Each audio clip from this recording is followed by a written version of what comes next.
Welcome to this video training course, Exam MS-900 Microsoft 365 Fundamentals.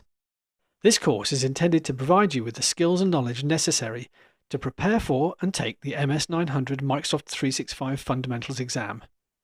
In recent years, cloud computing has become a popular, if sometimes misunderstood, term. In many ways, the definition of what exactly cloud computing is has become as nebulous as clouds themselves. Despite this, many organizations are considering migrating some or all of their on-premise computing resources to the cloud. Microsoft, like many software companies, has introduced a number of cloud platforms in recent years, including Microsoft Azure and Office 365. But understanding precisely what these and other cloud-based platforms do is important to a successful migration. As someone who might be new to cloud computing generally, or to Microsoft offerings more specifically, you might be wondering what each component does. This course seeks to answer these questions and to help you to navigate a path towards the MS-900 Microsoft 365 Fundamentals certification. The course consists of a series of lessons that guide you through the important exam objectives. Each lesson is a combination of discussion sessions and hands-on demonstrations. I'm a long-time Microsoft certified trainer and have taught thousands of students in hundreds of classes over the years. For more than a decade, I've been working with Microsoft on their official curriculum courseware, and I've just completed development on the new Windows Server 2019 curriculum. I'm now working on a new collection of courses for Microsoft Azure. I've written half a dozen exam ref books for Microsoft Press, including Installing and Configuring Windows 10, Configuring Windows Devices, Managing Modern Desktops, Networking with Windows Server 2016, and Identity with Windows Server 2016. This course consists of 4 lessons, each broken down into sub-lessons of between 5 to 15 minutes duration, although 1 or 2 lessons are a little longer.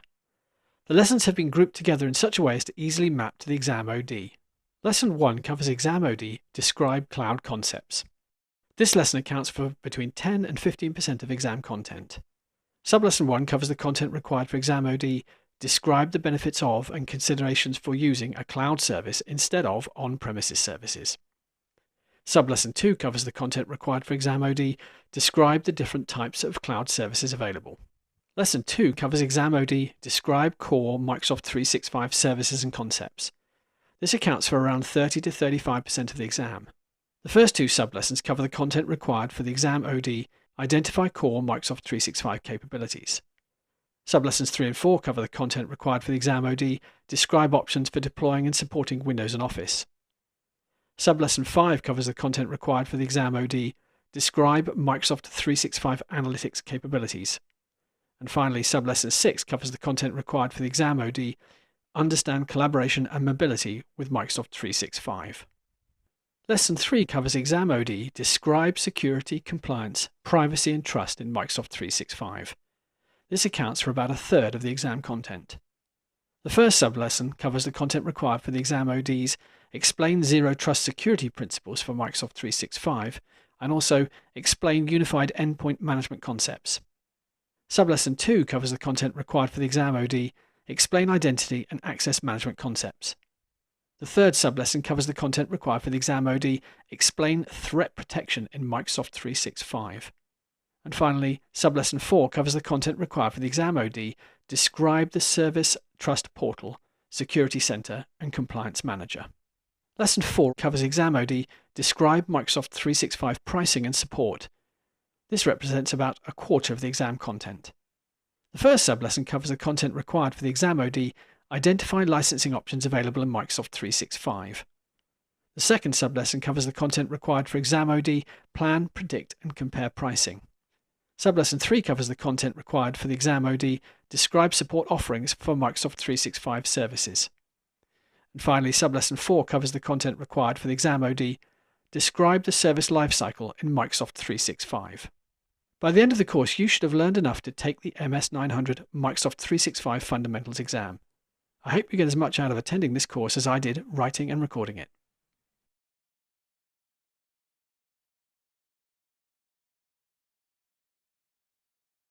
This is lesson 1, Describe Cloud Concepts, and in this lesson, you'll learn about cloud fundamentals, specifically to understand the benefits and considerations of cloud services, and to understand the types of cloud services. There are no hands-on demonstrations in this lesson.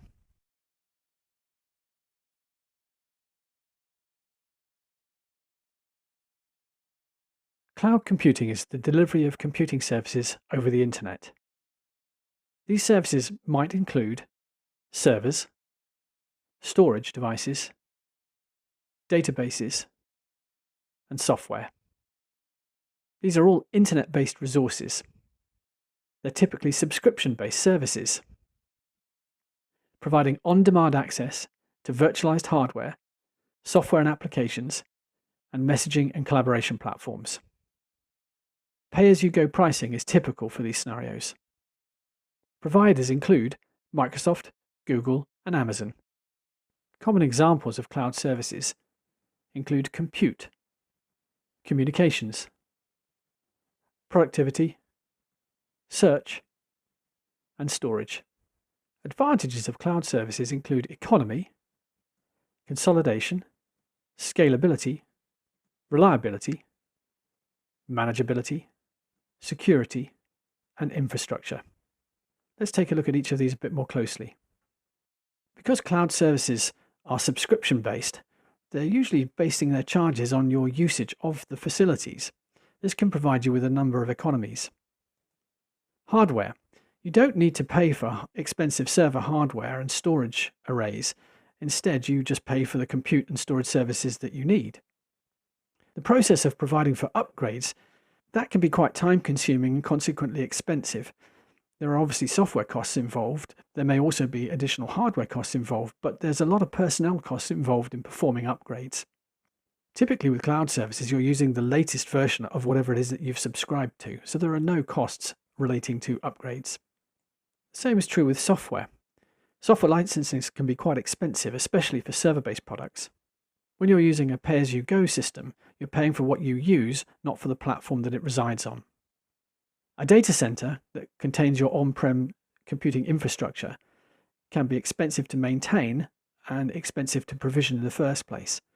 If you think about racks of servers and the air-conditioned rooms and the security infrastructure that's required, if you can mitigate that by avoiding all of that, making that something that's the responsibility of your cloud provider, there are substantial costs to be saved. Any system based on a network is only as fast or as efficient as the network that underpins it all. So you can spend a great proportion of your infrastructure budget on facilitating network connections between the elements that make up your on-premise network. This is particularly true in an extended network that expands multiple locations. Costs for the network for cloud-based services can be part of your subscription. They can also be adjusted as and when needed to suit changes in your requirements.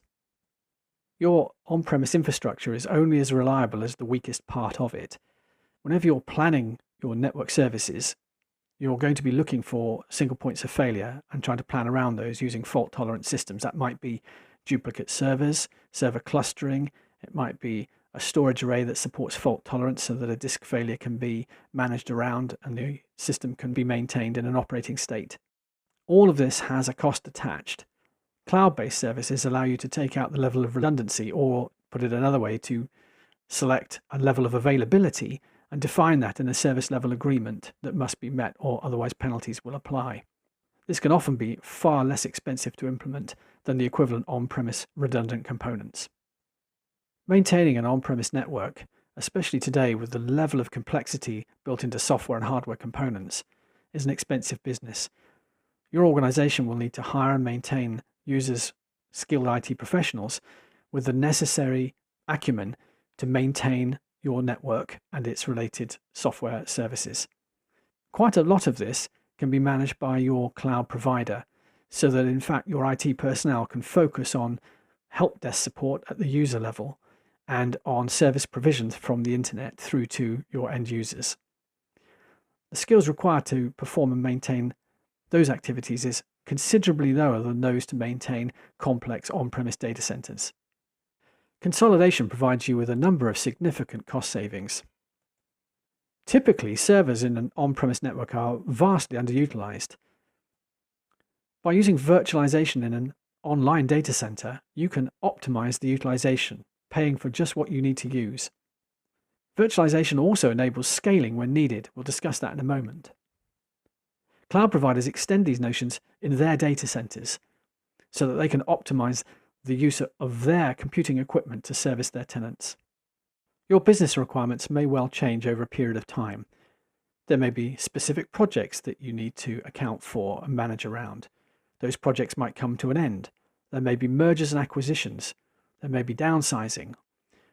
All of these result in a change in scale of the equipment and software and services in your on-premise data center. By using cloud provisioning, you can manage scaling up, which is also known as vertical scaling, where you add or remove resources to existing virtual machines in terms of memory and storage or CPU processing power. When you're finished with a particular project or your needs change, you can scale back down again. Likewise, you can scale out by adding additional virtual machines, each with their own processing, memory, and storage capacities and capabilities. And once again, when you're done, you can scale back, paying for only what you need. We all want our infrastructure to be reliable, even if it's a home network consisting of a couple of machines, or it's a television connected to the internet for streaming services. But that's obviously also true in on-premise infrastructure for large organizations. On-premise data centers require potentially very expensive components to achieve the desired reliability. We've already talked about fault tolerance, for example. So we'll be talking about backup and recovery, failover components, and replication technology. Replication being used, for example, to replicate the contents of a database so that there are multiple instances of the data available, or merging the contents from perhaps branch offices into a head office. And you'll need high-speed network infrastructure linking these elements together. To help with the reliability, if you're using Microsoft Azure, Azure will maintain redundant copies of your data with copies located in separate data centers. It'll provide automatic failover to a backup server during an outage of some sort. And it can also protect against hardware failure by using 2 separate server instances for your workloads. Cloud services can be easier to manage as well. All management is necessarily remote and doesn't require physical access, which means you haven't got to place yourself in the data center, you haven't got to gain access to the physical server itself. That's more secure, it's certainly more reliable. A number of web-based portals are provided. They're all fairly intuitive to use, and you can use these to manage different aspects of your cloud service depending on the provider, all of which gives the capability to perform management from anywhere. Physical security is handled by your provider, although there will obviously be some things you'll need to manage locally. So, for example, enabling features that support Windows Hello and biometrics can help make the sign-in experience at your client devices more secure. Most providers offer many security and compliance solutions for their customers. You can see here, for example, the data loss prevention node in the Office 365 Security and Compliance Center. Finally, the infrastructure. In an on-premise environment, this is your responsibility. But in the cloud, your provider can offer a range of services that determine how much, or conversely how little, you get involved in the management of the underlying infrastructure.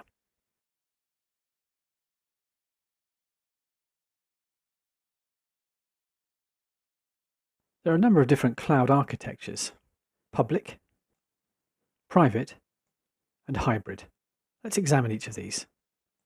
In a public cloud, everything runs on your provider's cloud service hardware.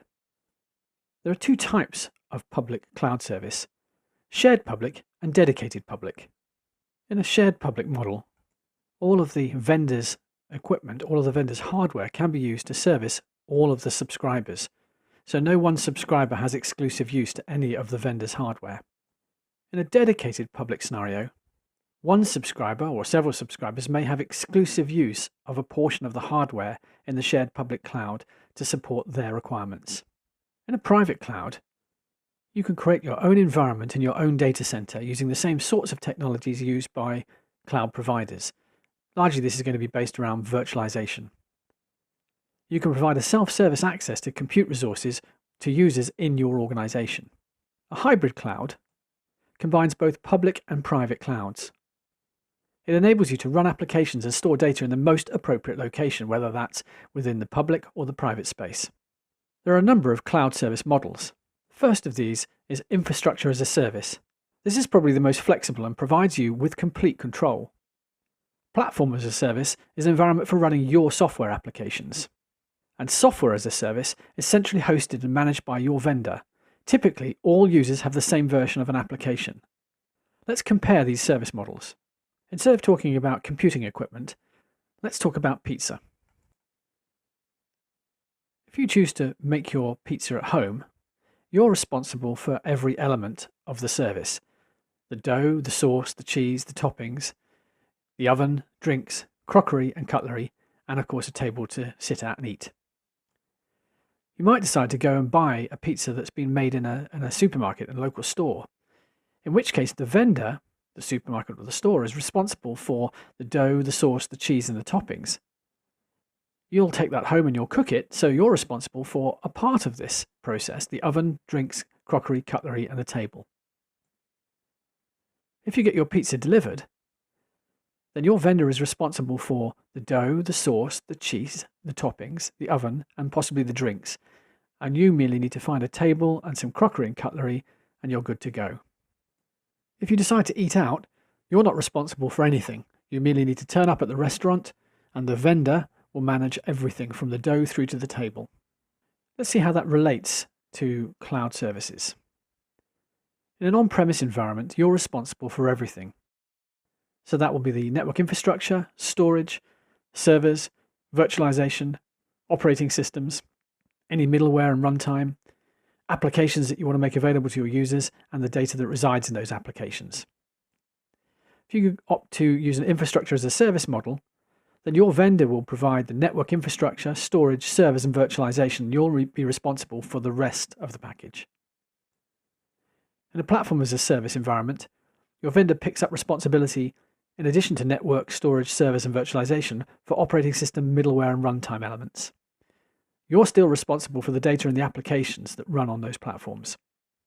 And finally, in a software as a service environment, your vendor is responsible for virtually everything except for the data that resides on the applications that they provide to you and your users.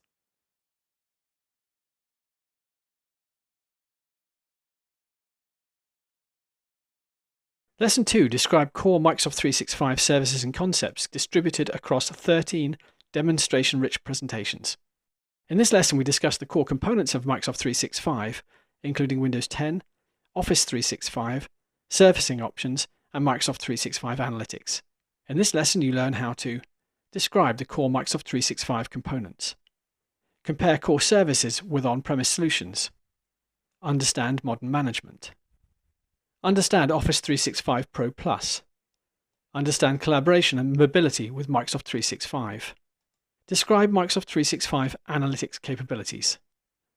The hands-on demonstrations in this lesson include using the Exchange Admin Center, using the Teams Admin Center, comparing ADDS with Azure AD, using Windows Autopilot, configuring Windows Update, using Intune to configure updates, using the Microsoft 365 Admin Center, using the Endpoint Manager Admin Center, using the Azure AD Portal, using the Microsoft Assessment and Planning Toolkit to assess Windows 10 readiness, considering device enrollment options, reviewing the Office Portal deployment options, using Intune to deploy Office 365, creating groups, navigating Teams and setting up a meeting, reviewing device compliance, reviewing device configuration, performing device actions, and finally reporting with Microsoft 365.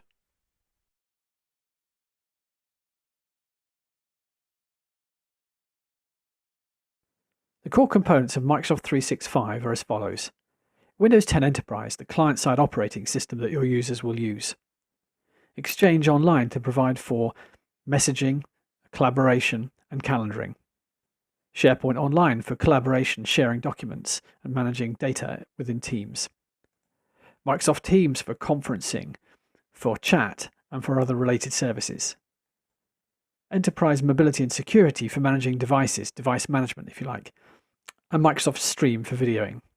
Let's take a closer look at the Windows 10 editions.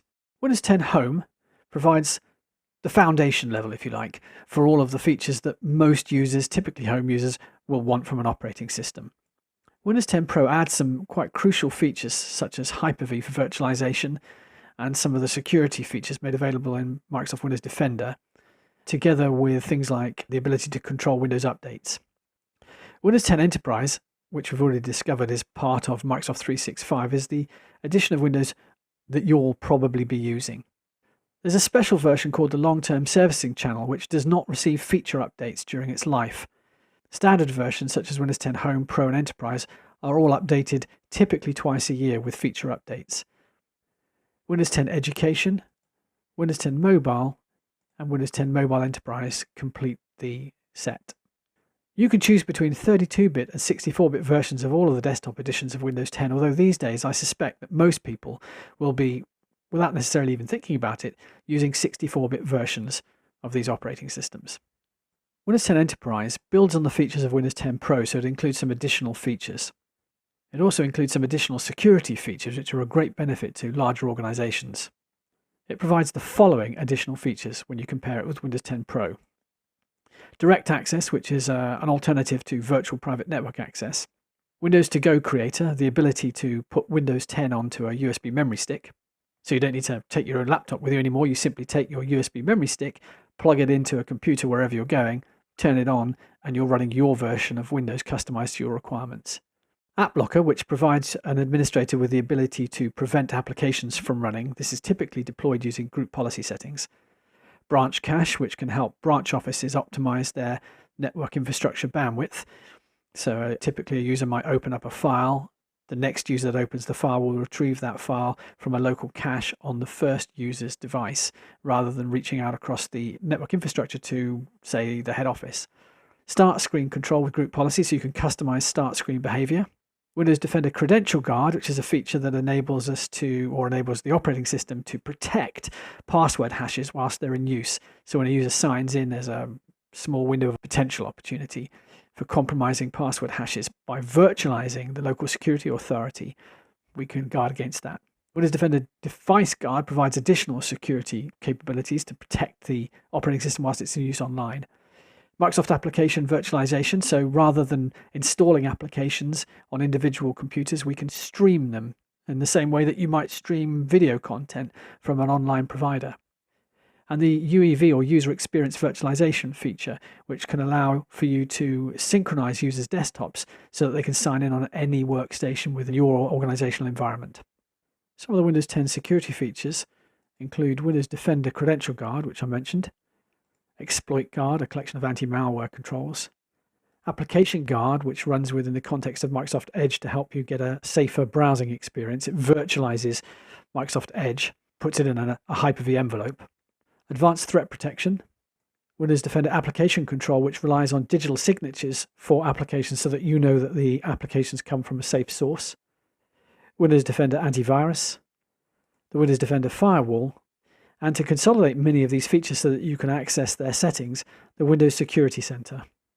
Windows 10 updates. This is an area where Windows 10 has significantly changed from earlier versions of Windows, such as Windows 7. Windows 10 still receives its security updates as and when they're required. However, feature updates are released twice a year, typically in the late spring and the late autumn or late fall. These updates are designed to introduce new features, hence the name, to Windows 10. And you could argue, I suppose, that since Windows 10 was released in the middle of 2015, and at the time of the creation of these slides, it's the middle of 2020, you normally would have expected to see a number of Windows updates. In the past, you might have stepped up from Windows Vista to Windows 7 to Windows 8 in the same time period.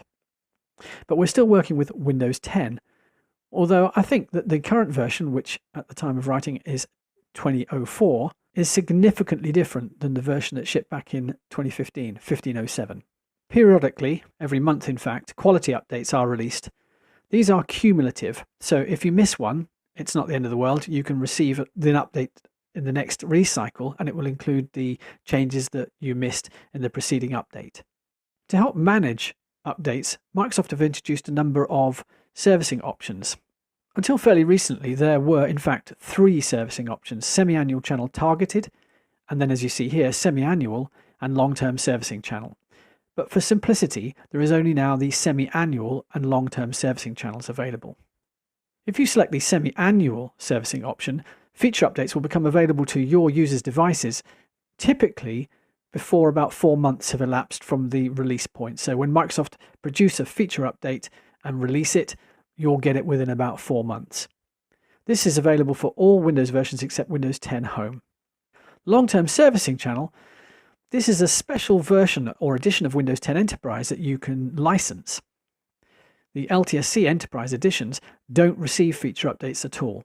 Finally, there is the Windows Insider program. This is another channel which you can subscribe to in the sense that it provides you with early release software. This is ideal for testing before you allow feature updates to be propagated around your organization. You can further control the way in which you receive updates by using deployment rings. Now, these don't physically exist in the sense that you can't see or configure a deployment ring as such. You use group policy settings in an on-prem environment and you use Intune to configure this behavior. You start by choosing a channel and then opting to defer the feature update application or quality application. These deferrals can be configured according to your requirements, so you can defer feature updates for up to 365 days after Microsoft released them. Now, why would you want to defer them? Well, organizations are complex. They have many applications and many pieces of hardware, lots of different devices. You need to be certain that when an application or an operating system is updated, that it's not going to impinge on your ability to perform your primary function, whatever that is, whatever business or organization goals that you have. So by deferring, it gives you a period of time to perform testing. Quality updates, which come out monthly, can be deferred for up to 30 days. So you can sort of be a month behind the general release. And you can create deployment rings by selecting a channel and then feature and quality deferral values. So for example, here we've got one called test, another called early, another called standard, and another called slow. And each of them are on the appropriate channel. So test uses the Windows Insider so that we can get operating system updates very quickly before they're released. And we set the feature and quality deferral values to 0 so that we get them as soon as Microsoft make them available. For most users, you might want to create a channel called standard, or indeed most users if you like. Select the channel of semi-annual channel and then configure deferral for 3 months or 90 days and quality deferrals perhaps for 15 days. And that's probably suitable for most of your users. You may then go on to configure a slow ring with even longer deferral values to give you a longer time to assess the implication of applying the updates. So how do you apply updates? Well, you can use the local settings app to individually configure a specific computer. You can use what's referred to as Windows Update for Business. Now, strictly speaking, that's a collection of group policy settings, we'll look at those later, that allow you to control the channel and the deferral values for both feature and quality updates. If you're already using Windows Server Update services, you can continue to do so as a way of authorizing the updates that you want to make available. So updates will arrive at your WSUS server and will then be distributed from that point to your clients when your clients pull down the updates when they're indicated that they're available. But you have a bit more control over that, so you can continue to use that. If you're using System Center Configuration Manager, or Endpoint Configuration Manager as it's now known, then you can continue to do that as a mechanism for deploying your updates. And then finally, you can use Microsoft Intune, or Endpoint Manager as it's also known, for deploying updates to your devices that are not part of your on-premise network. They may be corporate devices, or they may be personal devices, but they're not domain members in the true sense. They may instead be Azure AD registered or Azure AD joined, terms that we'll look at later. You can perform a number of management tasks with Microsoft 365 in relation to Windows 10. That includes using Windows Autopilot as a means for customizing the deployment of Windows 10. We'll look at that in a lot more detail shortly, but essentially it's a tool that allows you to control the out-of-box experience for your users when they turn on a new machine for the first time, so that it can be brought into the mobile device management infrastructure of your organization. I briefly mentioned AppV earlier, but it's a way of creating the ability to stream applications. So instead of running a desktop application because you've installed it on a local computer, instead you stream it from a server somewhere or other, or a provider in some location. The advantage of that is that you can run presumably multiple versions of an application side by side. In addition, users can always have the latest version. It's analogous, I suppose, to streaming content from an online video provider. And the User Environment Virtualization feature, or UEV, allows us to sign in at any workstation that's part of our on-prem network and gain access to our application settings. In the past, you might have used roaming profiles for that, but that's still an option. It's just that UEV for Windows 10 Enterprise is probably a significantly more reliable way of doing that.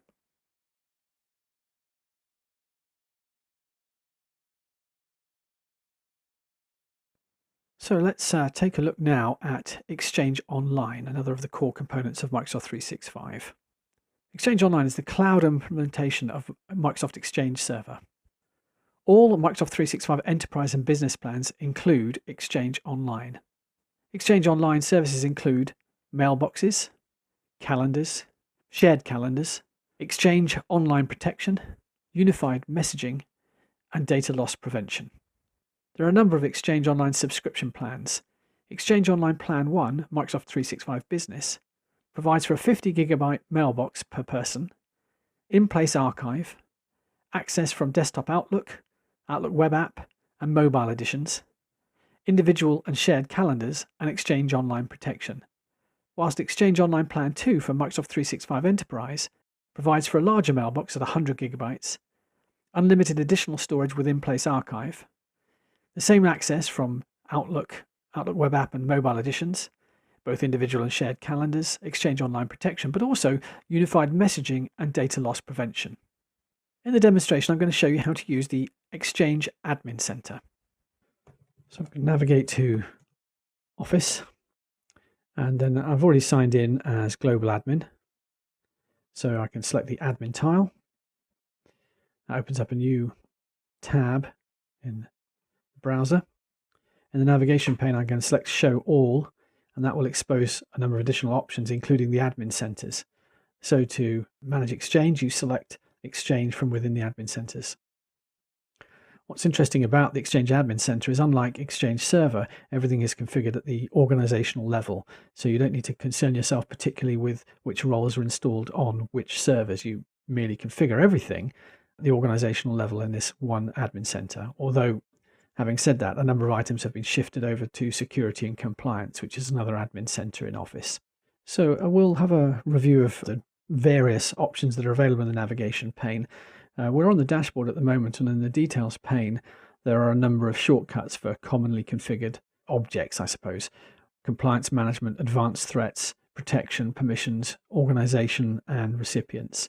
You can launch those from this dashboard here. You can customize this if you want, but otherwise you can use the navigation pane on the left. So I'm going to select recipients. You can see a list of all of the recipient objects. There are mailboxes as displayed here. There are groups. I select the Groups tab.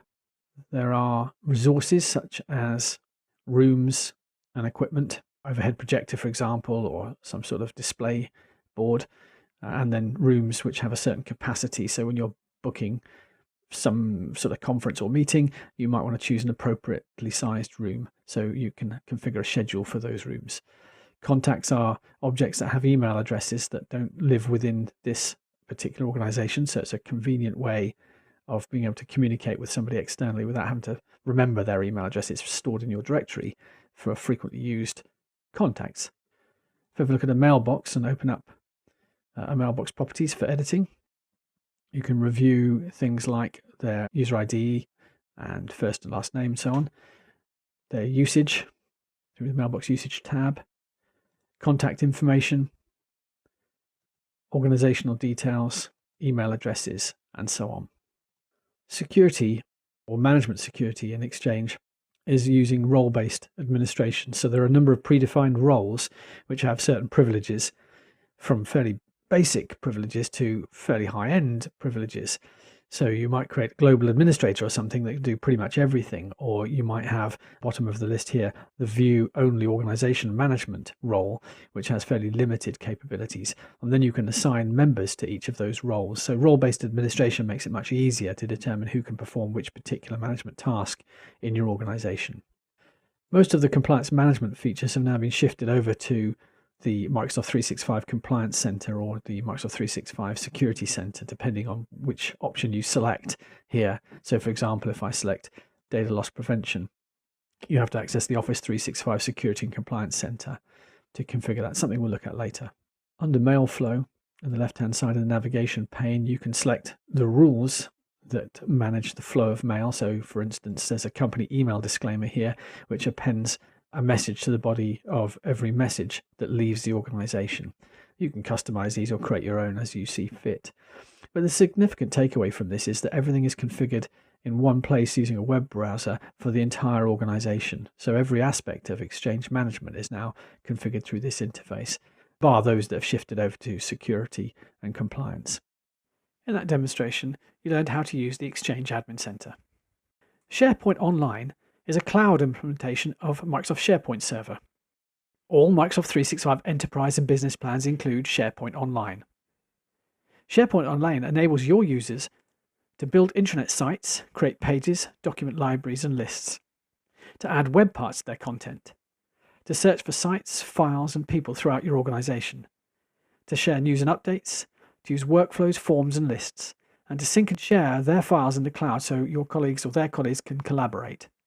SharePoint Online has the following features: installations that can service up to 500,000 users, a terabyte of storage for your organization, 10 gigabytes for each licensed user, additional storage available for purchase, up to 1 million site collections, and up to 30 million files and folders in your SharePoint Online library, and up to 50,000 versions of each file.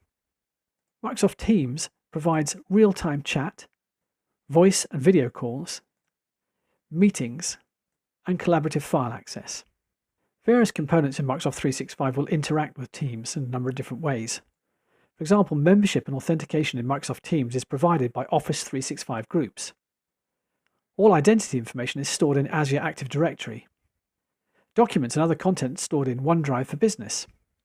Teams websites are implemented using SharePoint Online. Group mailboxes, event and meeting scheduling is provided by Exchange Online. And the Microsoft Stream service hosts meetings on video. In this short demonstration, I'm going to show you how you can use the Teams Admin Center. All right, so back in the Office console, select the Admin tile, and the navigation pane expand to show all available admin centers. And in this instance, we're going to select Teams. Using the Teams Admin Center, you can take a look at the various teams that exist within your organization and modify those to your requirements or add additional teams as you require. You can configure Teams policies to determine what settings and features are available to users when they're using Teams. There's a global default which you can customize, or you can add additional policies which are then processed in an appropriate order. Under Meetings, you can configure a meetings policy. There are a number of these. There's a global organizational-wide default, and then there are additional ones. So for instance, you can select Add, and then you can configure options like Allow Meet Now, allow the Outlook add-in. Under Audio and Video, you can allow transcription and allow cloud recording, and then determine the content sharing options. Perhaps an important one here is allow a participant to give or request control. It depends on the type of meeting that you're running as to whether you'd want that, whether you're able to share PowerPoints, whether you can use the whiteboard and shared notes. So a range of different options that can be configured. Meeting settings just provide information about the email invitation and details about where users can go to review legal information and help information, and also whether or not anonymous participants can join. Back in the navigation pane, selecting messaging policies. Once again, there's an organizational default, which you can configure, but you can also create additional messaging policies. And as you can see in the detail pane here, owners can delete sent messages. Any user can delete sent messages or edit sent messages. You can control read receipts. You can turn chat on or off. You can control other aspects of what goes on in the meeting, including creating voice messages and so forth. Because it's, again, policy-based, it means that you can create different settings based on who a user is or what groups they belong to, and they will process in order. Further down in the navigation pane, we've also got options for analytics and reports. And we can select usage reports. I'm not expecting to see a great deal here because this is a trial system, but click View Reports, select a particular report like Teams usage and a date range, and then run the report. On the organizational-wide settings, you can configure external access and guest access and general Teams settings. Again, very much like the Exchange Admin Center, things are configured at the organizational level, so there's no concern about particular servers. You just configure something and it applies to all of your users and all of your meetings based on policies that you've configured. During the demonstration, you saw how to use the Teams Admin Center. Okay, so we'll move on to talk about enterprise mobility and security now as another core component of Microsoft 365. Enterprise mobility and security provides for the following key areas: identity and access management, mobile device and application management, information management and protection, and cybersecurity and risk management. It consists of the following components. Azure Active Directory, one of the premium editions, either Premium P1 or P2. Microsoft Intune to provide for mobile device management and mobile application management. Azure Information Protection. Microsoft Advanced Threat Analytics. Cloud App Security. And Azure Advanced Threat Protection. The subscription plans that are available E3 and E5 vary in terms of what they offer in this area. So Azure AD Premium, if you take out an E3 plan, provides for Azure Premium P1, whereas the E5 supports Azure AD Premium P2. We'll discuss the differences shortly. Intune is available in both plans, as is Microsoft Advanced Threat Analytics. Cloud App Security is only available in the E5 plan, and support for Configuration Manager is available in both plans. If your organization is using on-premise Endpoint Configuration Manager, formerly known as SCCM, you can integrate with Intune to enable concurrent management of Windows 10 devices, which will help provide hybrid Azure AD integration, conditional access, support for Windows Autopilot deployments, client health, and the ability to perform a number of remote actions on devices. Microsoft Stream is also a component part or core part of Microsoft 365. It provides for enterprise-class video streaming, enabling your users to upload, view, and share videos. Using Stream, your users can share recordings of classes, meetings, and presentations, or training sessions or other videos. They can also share comments on a video or tag timecodes in comments and add descriptions to refer to specific points in a video for the purposes of discussing with colleagues.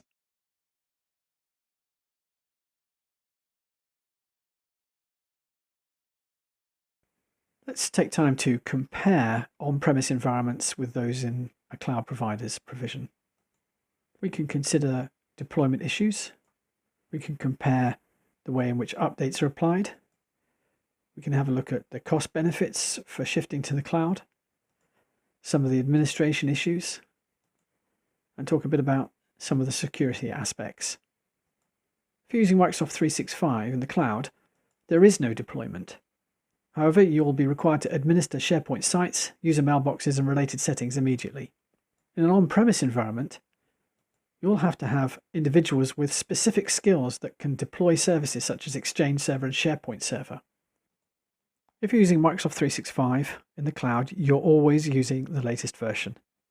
If updates are planned, you haven't got to worry about them. In an on-premise environment, however, it requires constant maintenance and attention. You must plan and prepare for all updates. It's also important that you consider rollbacks from updates and other mitigations should a problem arise following an update. When comparing costs, it's worth considering that in the cloud, it's subscription-based.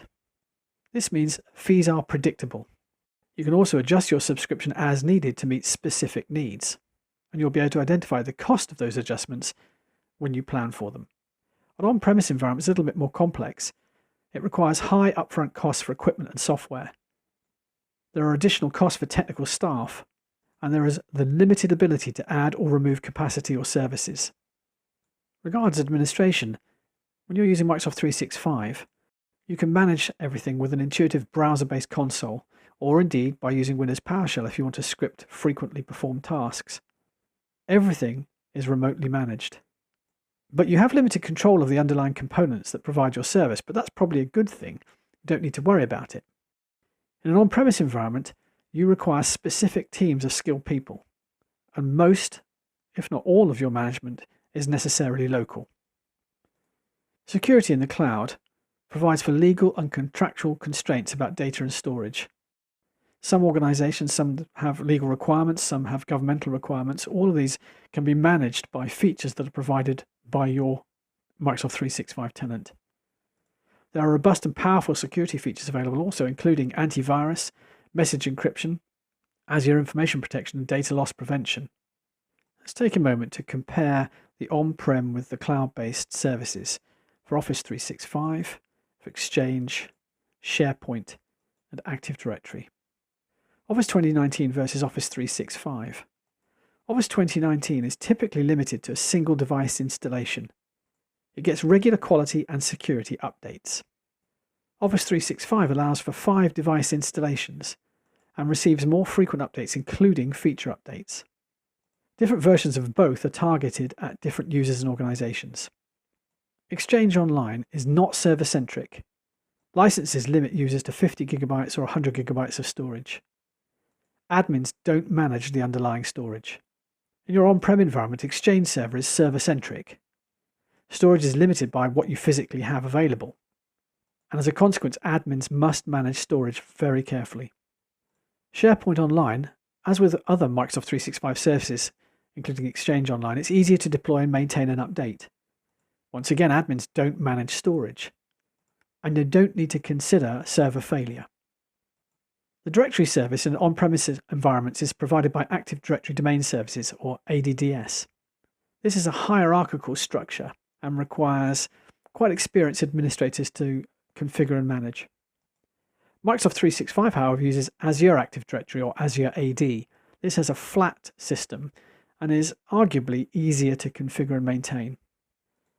Active Directory Domain Services is hierarchical and very granular, which means that you can administer down to the smallest detail. Security is based on groups for the most part. So you can create groups, add users to those groups or add computers to those groups, and then assign privilege or permissions based on group membership. Administration, however, is handled by group policy or group policy objects. Group policies are applied to container objects called organizational units, which then configure the objects that are stored in those organizational units. Authentication in ADDS is handled by a protocol called Kerberos. Azure AD is flat and less fine-grained than ADDS. It uses role-based access control. So you might create a role called Global Admin. In fact, that's a default role, and you'll add users to that role or assign users to that role. They'll be able to then perform the global admin tasks. You can, of course, create custom roles. Administration is managed with profiles and group assignments, so you can have conditional access profiles and configuration profiles. This is instead of using organizational units and group policy objects. Authentication is handled in a different way and relies on security assertion markup language and open authorization standards. Let's take a look at Active Directory Domain Services and compare it with Azure AD. This is a domain controller that we're signed into at the moment, running ADDS. I want to manage Active Directory. I've got a number of different tools I can use. Active Directory Users and Computers, the Active Directory Administrative Center. I can use Windows Admin Center, or of course Windows PowerShell. Because we're comparing the structure of Active Directory or ADDS with Azure Active Directory or Azure AD, let's take a look at the simpler tool, Active Directory Users and Computers. So as you can see, there is a hierarchical structure displayed here. At the top, we have the name of the domain, in this case contoso.com, and beneath it a number of different containers, some of which are built-in, like built-in, computers, domain controllers, foreign security principles, managed service accounts, and users, and others which I've created: development, managers, marketing, research, and sales.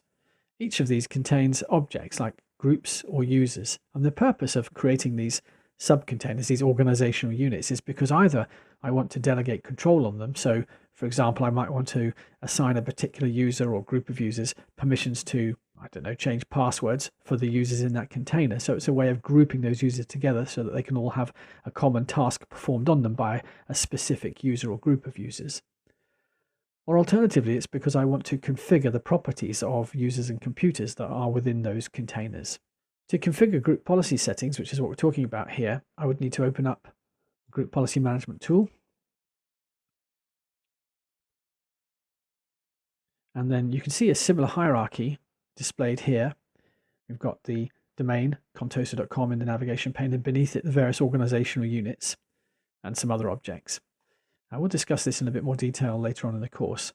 But for now, to configure properties on users that are in the marketing organizational unit, for instance, I can right-click and choose Create a Group Policy Object in this domain and link it here. And then this might deal with security settings, for example.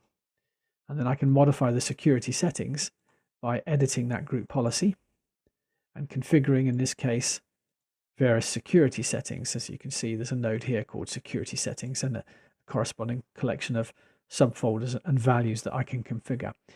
So the point is that by creating a group policy object and linking it to a container, I can configure the objects that live within that container.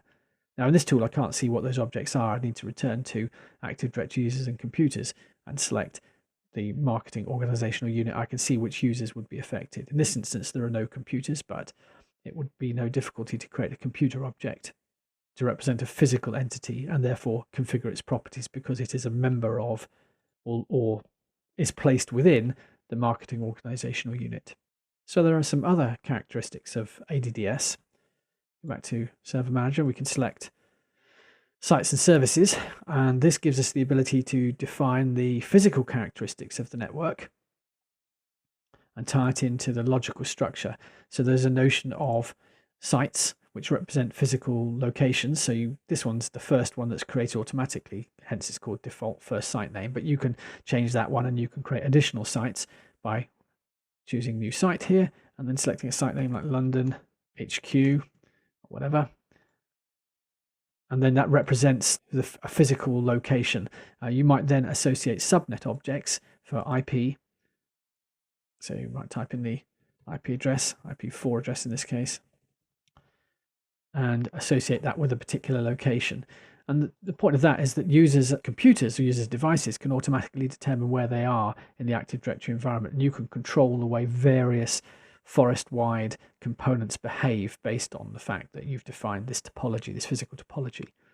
So for example, when a user signs in, they need to locate a domain controller that's the nearest to them. Azure AD is quite different. If I sign into the portal, I'm using my global admin account. Because I've signed in here before and asked it to remember, it's taking me straight there. If I select the Azure Active Directory link in the navigation pane on the left-hand side, you can see that I've got the option to manage users and groups and a variety of other things, some of which I'll go through now, some of which I'll go through later in the course. But the key thing here is that there's no notion of containers. There's no notion of a domain. So there's no domains, there's no forests, there's no organizational units. None of that exists within Azure AD. It has a flat structure. There's also no notion of sites and domain controllers, and therefore there's no requirement for you to configure subnet objects that define the location of services. All of that is unnecessary. If I take a look at a particular user, there are various properties that I can configure about that user in a similar way to the sorts of properties that I can configure in Active Directory. But it's the overarching structure that's different. And the key thing to remember is that it's flat. If I want to configure settings, I don't use group policies. I'll probably use something like Intune or device management. So if I open up the Microsoft Endpoint Manager Admin Center, very briefly, I would configure things on the basis of devices. And I might want to configure Windows devices by creating a configuration profile that might configure some aspect of the device. So it might be that it configures device restrictions or optimization or email settings, or it might be a security setting in the similar way to what we just looked at. It might be an endpoint protection that I might configure. So we don't configure group policies and link them to containers. We configure configuration profiles and assign them to groups. Again, we'll talk much more about that later. So those are the significant differences between Azure AD and Active Directory or ADDS. In the demonstration, we compared Active Directory domain services with Azure AD.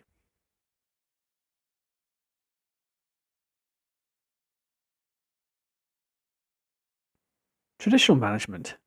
Looking at deployment, you typically use Endpoint Configuration Manager, formerly known as SCCM, and the Microsoft Deployment Toolkit to deploy thick or thin images.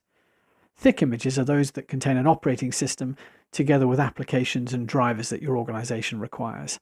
Thin images typically only contain an operating system, and then you'll use another mechanism for adding the applications afterwards, provisioning typically. Updates, you'll use Windows Server Update Services and Endpoint Configuration Manager to authorize and distribute updates. You'll use Active Directory Domain Services as the primary database for identity, and you'll use Group Policy to configure user and device settings. In modern management, in deployment, you'll use Windows Autopilot to provide for cloud-based deployment options. Updates are provided by Windows as a service, automatically providing continual updates. Azure AD provides for single sign-on access to cloud-based applications. And you can use Windows Configuration Designer and Intune configuration profiles to configure user and device settings. When you transition to modern management, you might do so in a single step, sort of a big switch over. One day you're running in a traditional environment and the next day you're cloud-based using modern management. Alternatively, you might go by a group approach, so shifting the sales department, the research departments, the marketing departments over group by group. Or you might opt for a hybrid co-management strategy where you both maintain on-premise and cloud-based solutions. To implement hybrid co-management, you could take this approach. Start by using Windows as a Service, Windows 10 and Office 365 ProPlus. Windows as a Service provides for constant automatic feature updates and quality updates.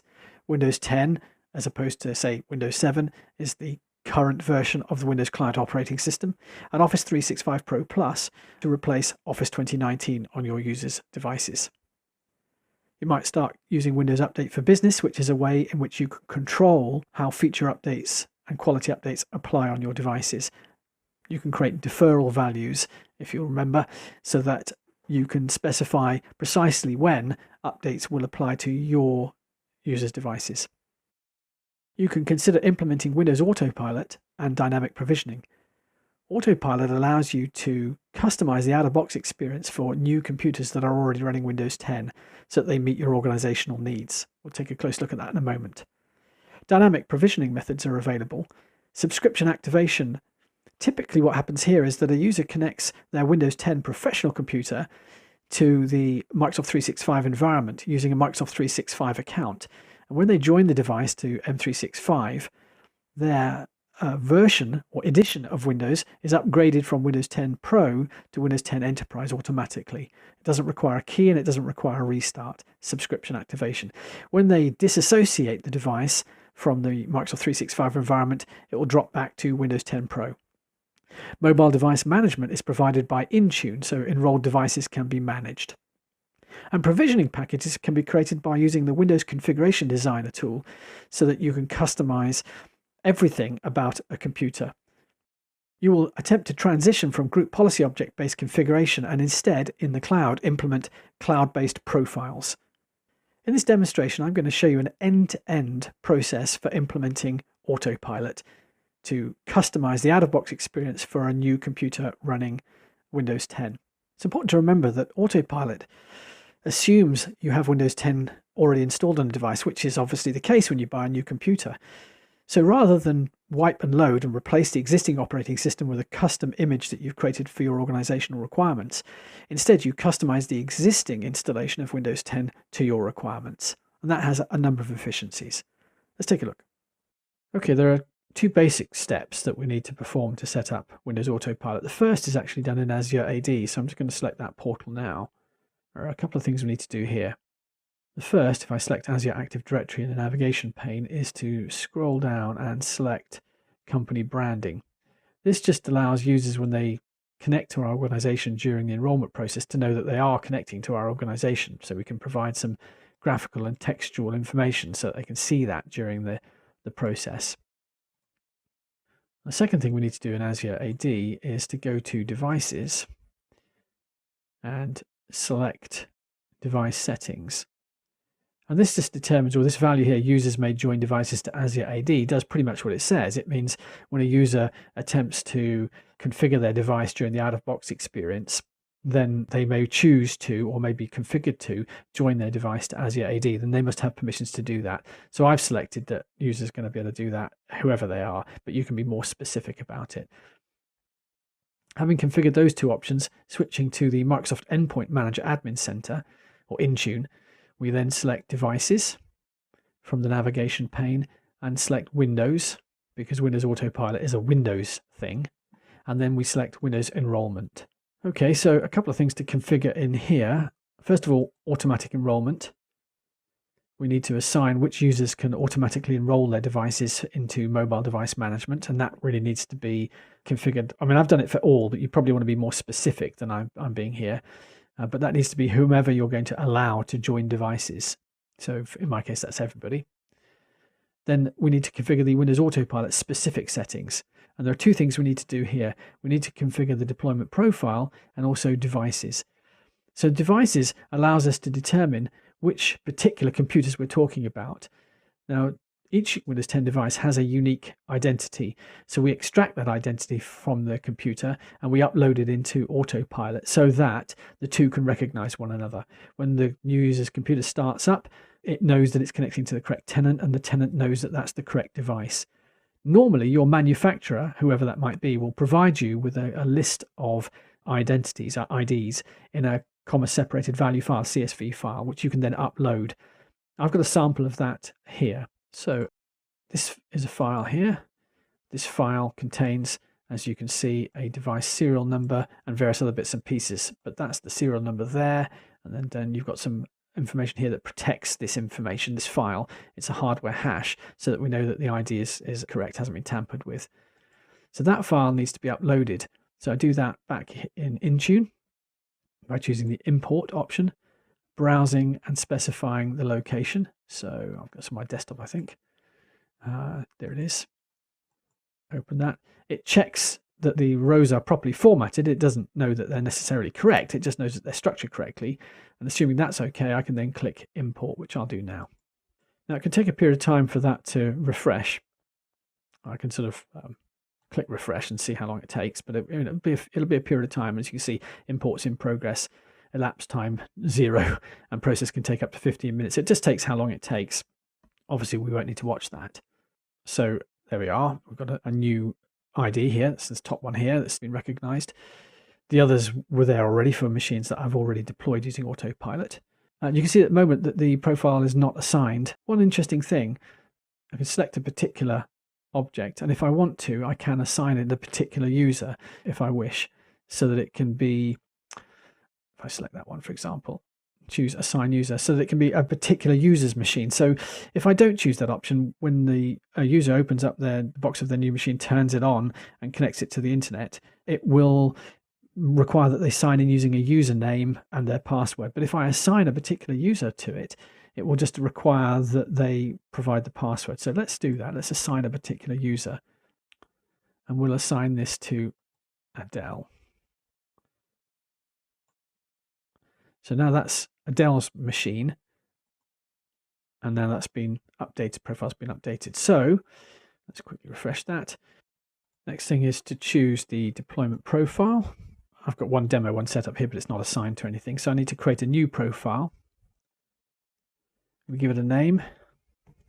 I mean, it's quite unusual to assign a specific profile to an individual user, but that's fine.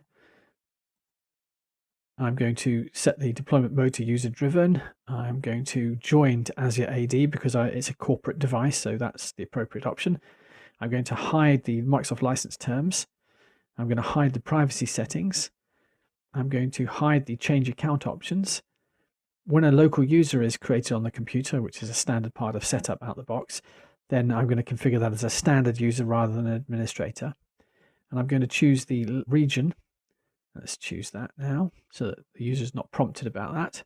United States. And automatically configure the keyboard, yes. And then I'm okay with that. Click next. And then I can assign that to either a specific user group or to a device group. I can do that to all devices if I want to, or I can specify a particular sub-collection by creating a group elsewhere and then defining the properties of that group. Clever thing about Intune is that you can use groups that have dynamic membership lists, so a query is used to determine the group membership. I'm just going to choose all devices here. I know I only have one device to worry about, in fact. And I'm going to create that profile. As you can see, Adele's profile now reads that it's assigned. That can take a moment or two to update itself. So the next thing is actually to perform the Autopilot deployment. For that, I've got a virtual machine, which I've configured. As you can see, it has recognized the device and connected to the Contoso organization. You can see the branding here. All I need to do is to enter the user's password and sign in. So whilst it's configuring these settings, I'm able to interact with the device depending on how you've set up the Autopilot profile. So this will take a period of time. And then when the user gets the sign in splash screen, they're able to sign in and their device should be completely configured. We can actually see what's going on if we want to. We can just expand that and have a look at the details.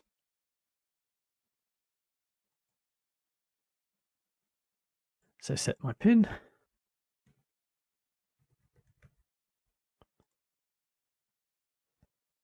And then click OK. And these are the scripts that have been assigned through Intune, this particular device.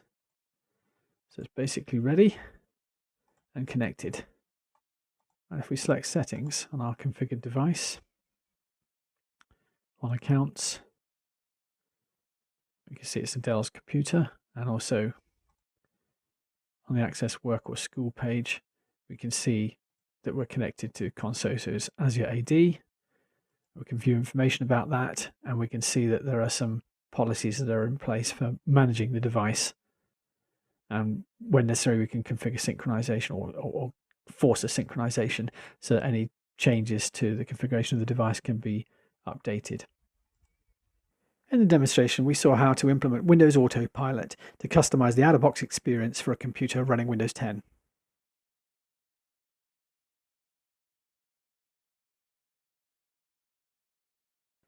Overview of Windows as a Service. Windows as a Service provides continual, in-place updates. It seeks to avoid periodic significant Windows upgrades, such as from Windows Vista to Windows 7, Windows 7 to 8 or 8.1, and Windows 8 or 8.1 to Windows 10. Typically, feature updates are released twice a year, in the spring and in the fall. You can see on the diagram here that during the early phase prior to the release, in this case Windows 10 1903, which took place in around about the late spring of 2019, you had a period of months to plan and prepare. That might have included connecting to the Windows Insider program to get preview releases of Windows 10 1903 before it was released to market. Then you can pilot the release over a period of time, perhaps for a few months. You might configure the settings in Windows as a Service through Windows Update for Business or through Intune deployment rings so that you can stage that across different groups of devices within your organization. This will be the period where you would troubleshoot any issues that might arise as a consequence of applying the update.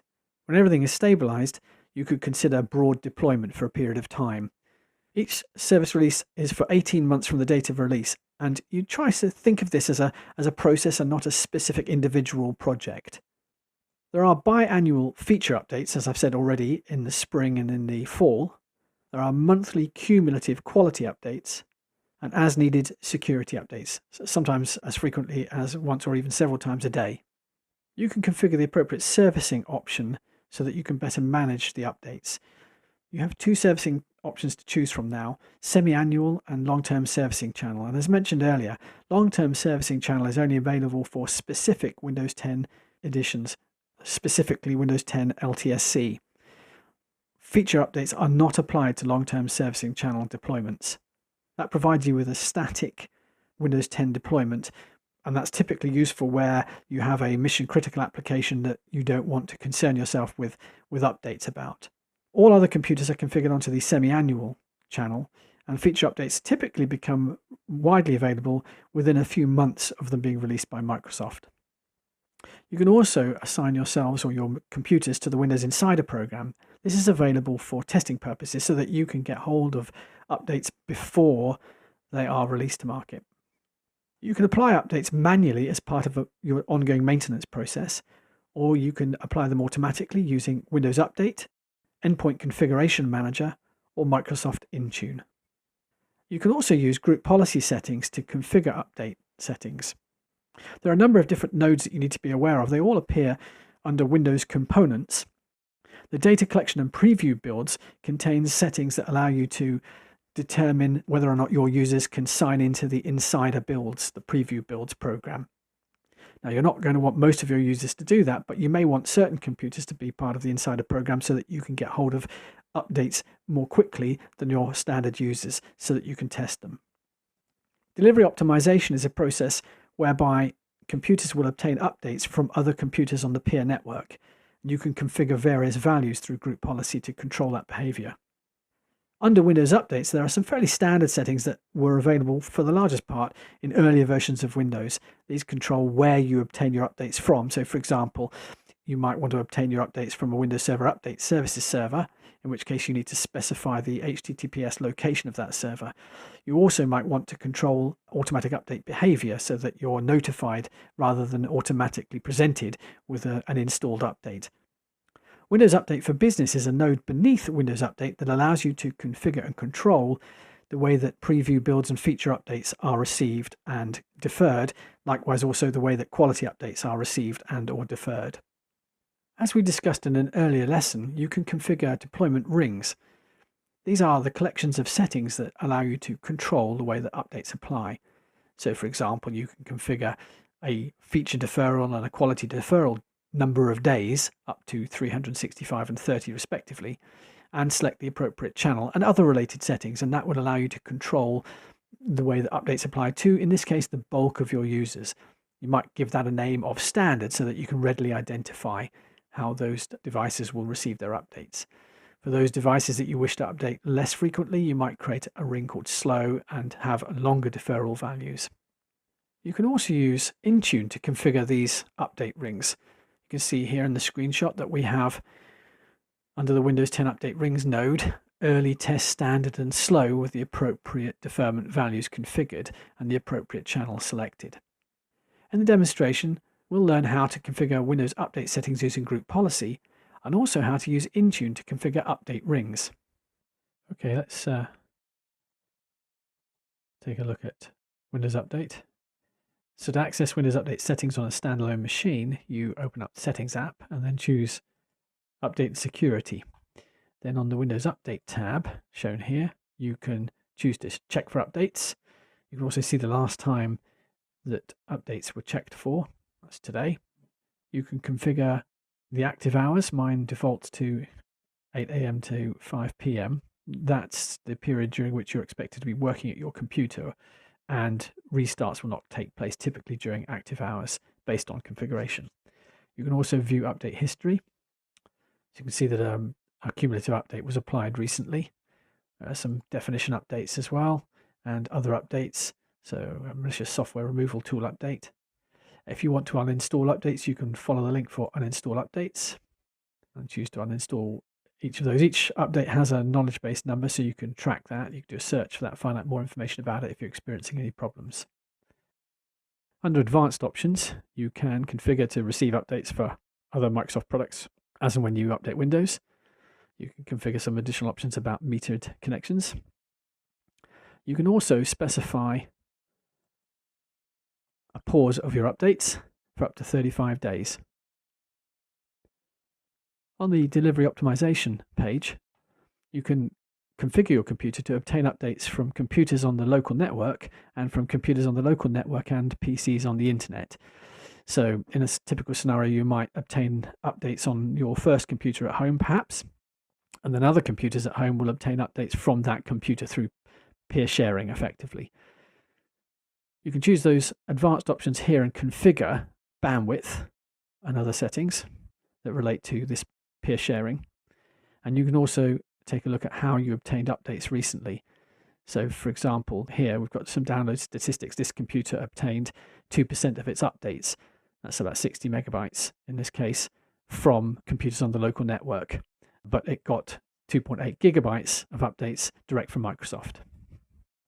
The only other control really on a local machine that you have is to opt into the Windows Insider program, depending on your settings. That will be available or not. It's not available here because of the way my machine is set up, but you can opt into the Insider program, which means you'll get updates earlier than they're released to the general public, which will give you the ability to test those updates before you make them available to other computers in your organization. You can also configure updates through group policy. I'm using the local group policy editor here, so it's only going to affect my computer, but you can apply this to collections of devices in a domain. So if I take a look at administrative templates, Windows components, and scroll down to Windows Update, there are a collection of group policy settings here. I don't want to go through those particularly, there's too many. But there's also this folder called Windows Update for Business, and that allows you to determine the settings for several computers if they're applied through group policy objects on a domain that determine when you'll receive your updates. You can choose which channel you're going to be on. So you can opt into one of the insider channels, the preview build fast, slow, or release preview. So that's very early, reasonably early, and just before release. Or you can choose semi-annual channel, which is the default. You can then specify how many days you want to defer after the release before the update is applied. So you can defer up to 365 days.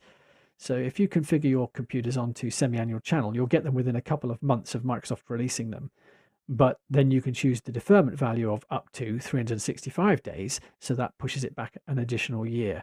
During that time, you might choose to perform tests and so forth to make sure that the updates are not going to introduce any issues in your network.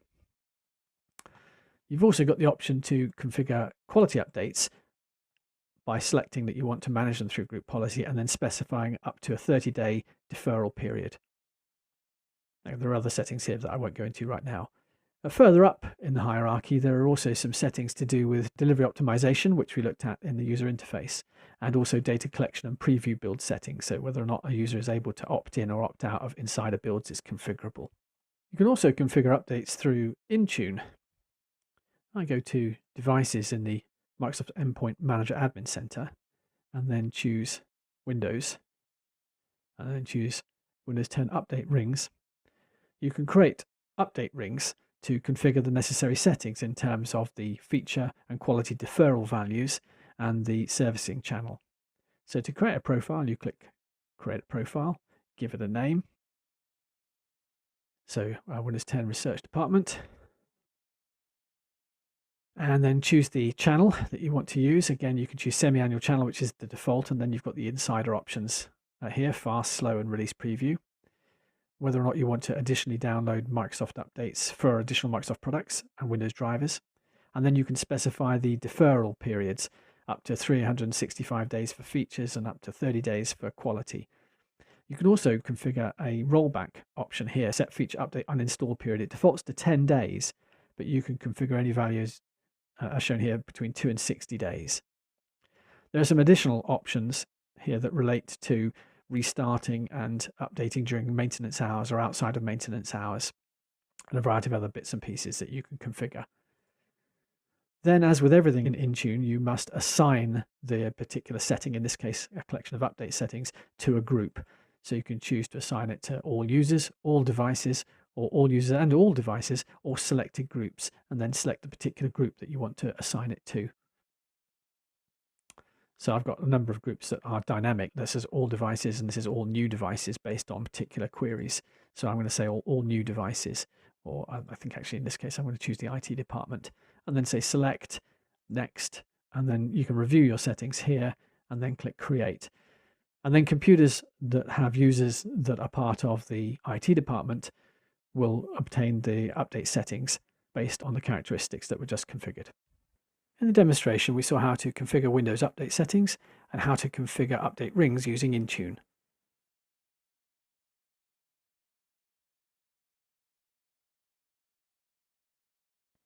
In this session, we're going to take a look at the various administration tools that are provided for managing Microsoft 365. The first of these is the Microsoft 365 Admin Center. You can also use the Endpoint Manager Admin Center. And finally, there's the Azure Active Directory Admin Center. In the demonstration, I'll show you how you can use each of these three to manage your Microsoft 365 environment. Okay, to access the Microsoft 365 Admin Center, sign into Office and then select the Admin tile. You'll need to be signed in with the appropriate privileges. I'm signed in as Global Admin. And then in the Microsoft 365 Admin Center, in the navigation pane, you can select Show All, and it will display a number of options. You can view users, groups, roles, resources, billing, support information, settings, the setup of your tenant, reporting, health. And then beneath that, you've got some admin centers for Exchange, which we already looked at, Teams, which we touched on already, SharePoint, Azure Active Directory, which we've also had a look at, Endpoint Manager or Intune, which we've also had a look at. Security and compliance are also here. And you can then select whichever one of those you want to launch. It will open up a new browser tab. So if you want to manage users, you can select users and then select active users. and choose a particular user account. You can also notice that in this display here on the right hand side, licenses for each individual user are displayed. That can be very useful. Some of the common reasons why users can't connect to services is because they lack a particular license. So select a particular user, and then you can configure that user's properties. So you can see email addresses, groups, management roles, contact information, and so forth. You can also create groups or manage existing groups. So we've got a group here called All Devices. It's a security group, and it has a dynamic membership type. All Employees is an assigned membership. In other words, users are added to that manually to create a membership list, and it's of a type distribution list, so it's used for email purposes, and consequently it has an email address associated with it. Roles, some of these are related to Exchange and SharePoint and Teams, but some of them are more generic. So Global Admin allows complete control to all admin centers and to all functionality and to quite a lot of the data in your organization. You can set up your roles to perform whichever particular tasks you want your users to perform. There's one here called User Admin, but you might want to create a subset of those by creating custom roles if you want to. But these built-in roles probably address most organizational needs. What you can learn from this is that these users and groups are actually stored in Azure AD and are available in Intune and in the Azure AD portal, as well as here in the Microsoft 365 Admin Center. That's because Azure AD acts as the authentication and authorization component of your tenant. To access the Endpoint Manager from within the Microsoft 365 Admin Center, you can scroll down and select the Endpoint Manager shortcut beneath the Admin Centers. That opens up a new tab and navigates to device management. I'm already signed in as Global Admin, so that was an automatic sign in. Let's take a tour of the user interface. Okay, so we land on the homepage. You can also select the dashboard, which you can customize to provide you with information that you find particularly useful or interesting. So it's giving us a summary of what's going on. Underneath the devices node, we can have a look at all of the devices in our organization. Now, there aren't very many here because this is a test environment, but there are 5 Windows devices and a number of Android, iOS, Windows Mobile devices. I can have a look at the enrollment status, alerts, compliance status, configuration status, and software update status on this overview page, or I can look at more detail at a particular device if I want to. So I can select a device. Let's choose this iPhone here, select the iPhone, and it's possible for me to perform actions on that device. So you can see across the top here, depending on the device type, will determine precisely what I can do, but retire, wipe, delete, remote lock, sync, remove passcode, and there are other options depending again on what device type it is, will appear on this ellipsis button here. Okay, in addition to devices, you can manage apps. And I can select all apps here to view a list of all the applications that I'm making available. When you've created an application, you can assign it to a group, and that can be a group of users or a group of devices, depending on what it is that you want to do. And that will make the app automatically available on those devices or those users' devices. There are a number of different types of application that you can deploy. So applications that appear in the store, Android Store apps, iOS Store apps, Microsoft Store apps, and so on. There's also Google Play and Windows Phone. You can deploy Microsoft 365 to Windows 10 and macOS. You can deploy the new Edge browser to Windows 10 and macOS. And then there's a range of additional application types, including web links, built-in apps, line of business apps, and Windows apps that are Windows 32 apps. Once you've selected the app type, you then point it to the particular group, and that makes it automatically available on that collection of devices. You can also use the monitor node here to discover what's going on with the various apps that you've made available, see if there are any licenses in use, and see what the application installation status is of any of the apps that you've got deployed out there. Endpoint Security provides a consolidation for all of the security-related settings for your devices. So you can see that these are displayed in terms of antivirus, disk encryption, firewall, endpoint detection, attack surface reduction, account protection, device compliance, and conditional access. These are also accessible through devices and selecting the appropriate device type and then choosing that you want to set up a configuration profile or a conditional access profile. So let's just go through how you might set up a configuration profile, for example, for Windows. I'm going to choose Windows here and then choose a configuration profile for Windows and then say create a profile, selecting as being for Windows 10 and later, and then I can select amongst the appropriate profile types. So it might be a simple thing like setting up an email account, configuring a computer to be a kiosk device, so it's sort of a public facing area or something, or there may be device restrictions that I want to impose. I want to deploy a trusted certificate to users or set up a VPN. I'm not going to go through the process now, but you would then create your configuration profile. As you can see, I've got half a dozen of those set up here, and then you would assign that to the appropriate group. You can also observe your users. These, remember, are the same users that we've seen before in the Office portal and in the AAD portal, because they're the same users. They're provided by Azure AD as your standard authentication and authorization platform. But if you need to reset a password or anything, you could do that from here as well without having to go out to AAD and make the change there. You've got the ability to manage and create groups here. So we've got a group shown here, all devices, which is of type dynamic. If I open that up and have a look, it has no direct members because it's based on a dynamic query. If we have a look at the properties of the group, we can have a look that it's a dynamic device security group. And on the members tab, it shows you the current membership based on the query. So this is obviously it's called all devices. So the query that's being performed here results in there being every device that's in the organization being a member. I can take a look at the dynamic membership rules here. And if I wanted to, I could edit the syntax, make a change to the syntax so that it resulted in a different group membership. Dynamic groups are a very useful way of managing, I think, devices in Endpoint Manager. Okay, so this is the Azure Active Directory Admin Center. I select Azure Active Directory in the navigation pane. You can see there are a list of objects that you can manage, including users, groups, roles and administrators, enterprise applications, devices, licenses, Azure AD Connect, mobility settings, user settings, company branding, and password reset settings. Let's take a look at some basic admin options. Okay, so if we want to manage some of these things, under users, we can view our user objects and manage their properties. So you can open up an individual user and make changes to that user. We can create a new user by clicking the link here, create a new user or invite a user and then provide the necessary properties.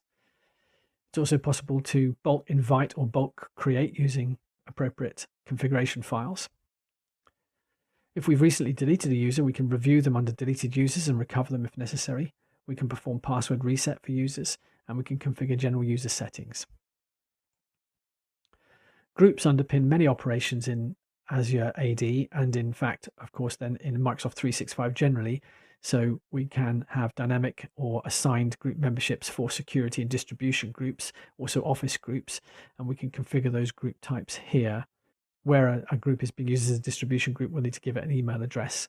It's quite straightforward to create a new group, specify the type of the group up here, security or Office 365, provide a name and then assign membership, either by using an assignment here or by using a dynamic user or dynamic device query and then specifying the query. Dynamic groups are quite useful.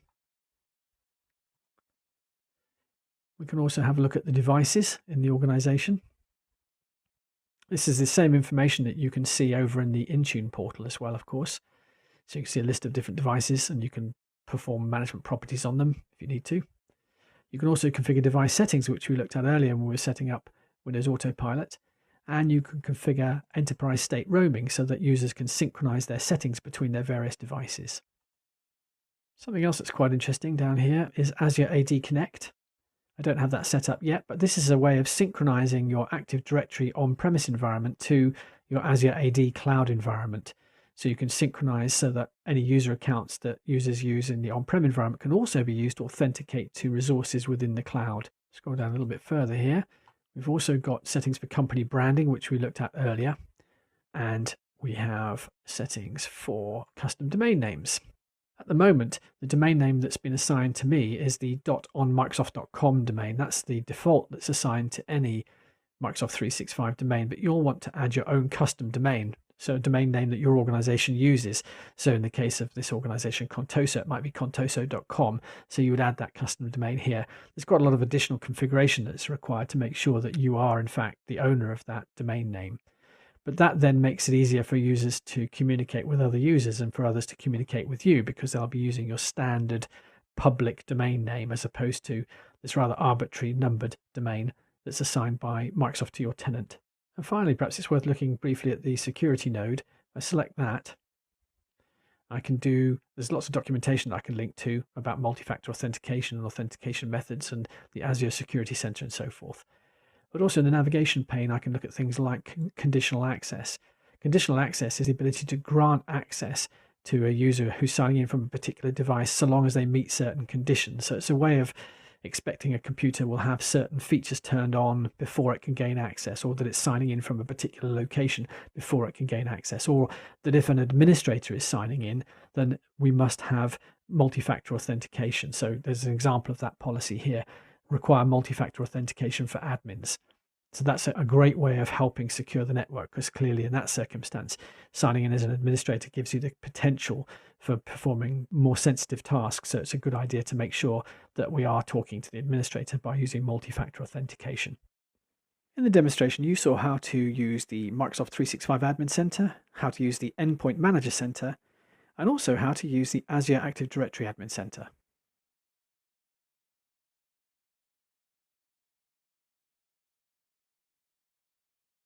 You're planning to change to Microsoft 365 for an on-premise environment. Consider the Microsoft deployment and release model. The options that you have available are to fast track to Microsoft 365, to consider using third-party support, or to perform self-deployment. The Microsoft 365 deployment model consists of a foundation layer, which itself has 6 component parts: network infrastructure, identity, Windows 10 Enterprise, Office 365 ProPlus, device management, and information protection. Network infrastructure. Ensure that all of your client computers and client devices have adequate bandwidth to connect to the internet. Make sure you understand the appropriate route to the nearest Microsoft data center. Consider any proxy or packet settings that might control network traffic for your on-premise environment and how valid they are now that you're moving to Microsoft 365. In identity, create an Azure AD account. Consider synchronizing Active Directory domain services with Azure AD using Azure AD Connect. Consider also whether you'll need hybrid accounts. Multi-factor authentication is important. And finally, you'll need to think about your Office 365 groups, because it's Office 365 and other groups that make Microsoft 365 security work. Windows 10 Enterprise. The first step of this is to determine your readiness for Windows 10. You might need to add Windows 10 images to a deployment server, such as Endpoint Configuration Manager. If that's the case, you'll need to create the necessary task sequences to deploy those images, initiate the deployment, and then consider cloud-based deployment and provisioning options such as Windows Autopilot, Windows Configuration Designer, and Intune. In this demonstration, I'm going to show you how you can use the Microsoft Assessment and Planning Toolkit to assess Windows 10 readiness. Okay, so I'll open up the Microsoft Assessment and Planning Toolkit. I want to run this as administrator, so I'll confirm the user account control prompt. After a moment, map initializes. And what you're seeing here is a previous assessment. I'm going to create a new assessment. So there's an existing database here. I'll create a new inventory database. I'll call it test. Click OK. And as you can see on the left-hand side here in the navigation bar, there are a number of assessment types that you can run. Assess for cloud readiness, assess desktop computers, assess servers, assess desktop virtualization workloads and server virtualization workloads, and so on. What we're doing here is assessing the readiness for Windows 10, so I'll select the desktop option. And already you can see there is an option for assessing Windows 10 readiness, and I can collect the inventory data by clicking the link here. You can see a list of different computer types. I'm going to examine Windows computers. I can connect to these Windows computers using a number of different techniques, via Active Directory, or using certain Windows networking protocols, or by scanning an IP address range. I'm going to scan an IP address range because that's more suitable for my test environment here. I'll enter the address range and then click through. Now, when I'm connecting to each of the computers that are discovered, I need to supply credentials to do that. So I'll specify an account for admin, enter the password, and also a secondary account for other computers. And either one of those will be used. So when I'm ready, I can click Next. And this is just summarizing that it's going to connect as admin and then as Andrew to each of the computers that it detects to see if it can connect with WMI to scan the computer. A summary of what I'm asking it to do is shown there. And if I click Finish, it will start the collection. I'll expand and show you the detail. It's now running the assessment against the discovered machines. It's completed that. Close, and we can see here on the summary screen that there are 2 computers that are ready for Windows 10. There are, in fact, only 3 devices on this test network. And one of the machines, there is insufficient data to make an assessment, and that's because it's not running any version of Windows. It tells us a bit more down here about the Internet Explorer versions that have been discovered and the number of clients. Let's examine the Windows 10 readiness details. You can see a bit more of an assessment here of that discovery. But there's also a link up here to generate a Windows 10 readiness report, which we can view in Excel. I'll do that now. And it takes us to the folder where the assessment report has been stored. And I can just open that up by double-clicking. So here we have an overall assessment. Meets minimum system requirements. There are 2 that meet the requirements. And there are none that are not ready for Windows 10. And there is 1 for which there is insufficient data. We can take a look at the Assessment Values tab, and that will tell us what it was looking for. So it was looking for a CPU of 1 GHz or higher, an amount of memory, the amount of free disk space, and so on. On the Client Assessment tab, we can have a look at the specific computers that were discovered. CL1, that's actually this local computer, meets the minimum system requirements, and it doesn't require any kind of hardware upgrade. And if we scroll across here, we can see its IP address, the subnet mask, that it's currently running Windows 10 Enterprise, so obviously it is ready for Windows 10. And beneath it, we can see the other computer that was discovered, which is running Windows 10 Pro, and we can find out details about that particular machine. On the device summary page, you can have a look at the particular features of a particular device. So we've got some power settings here, got some information about the network adapter, and so on. So it's quite detailed information. And on the final tab, we've got a discovered applications information. It tells us about the software that it's been able to discover. Skype for Business Online, for example, the Windows PowerShell module, Skype 7.4, CCleaner, connects an HD audio. It's done a very thorough job. And then you can skim through this report and determine whether or not your organization is ready to make the move to Windows 10. Now, in this simple test network, there are only a couple of machines, so it's not giving us a real feel of the power of the application. Let's switch back to the assessment tool, and I'll open up a database that was previously created. You can see there are a large number of machines here, 234 are ready for Windows 10, some of which will be ready immediately, some of which require upgrades. We click on the desktop tab here and then go to Windows 10 Readiness. Again, you can see a bit more detail about the tests that were performed, but possibly the most useful thing is to go to generate a Windows 10 Readiness report and view it in Excel.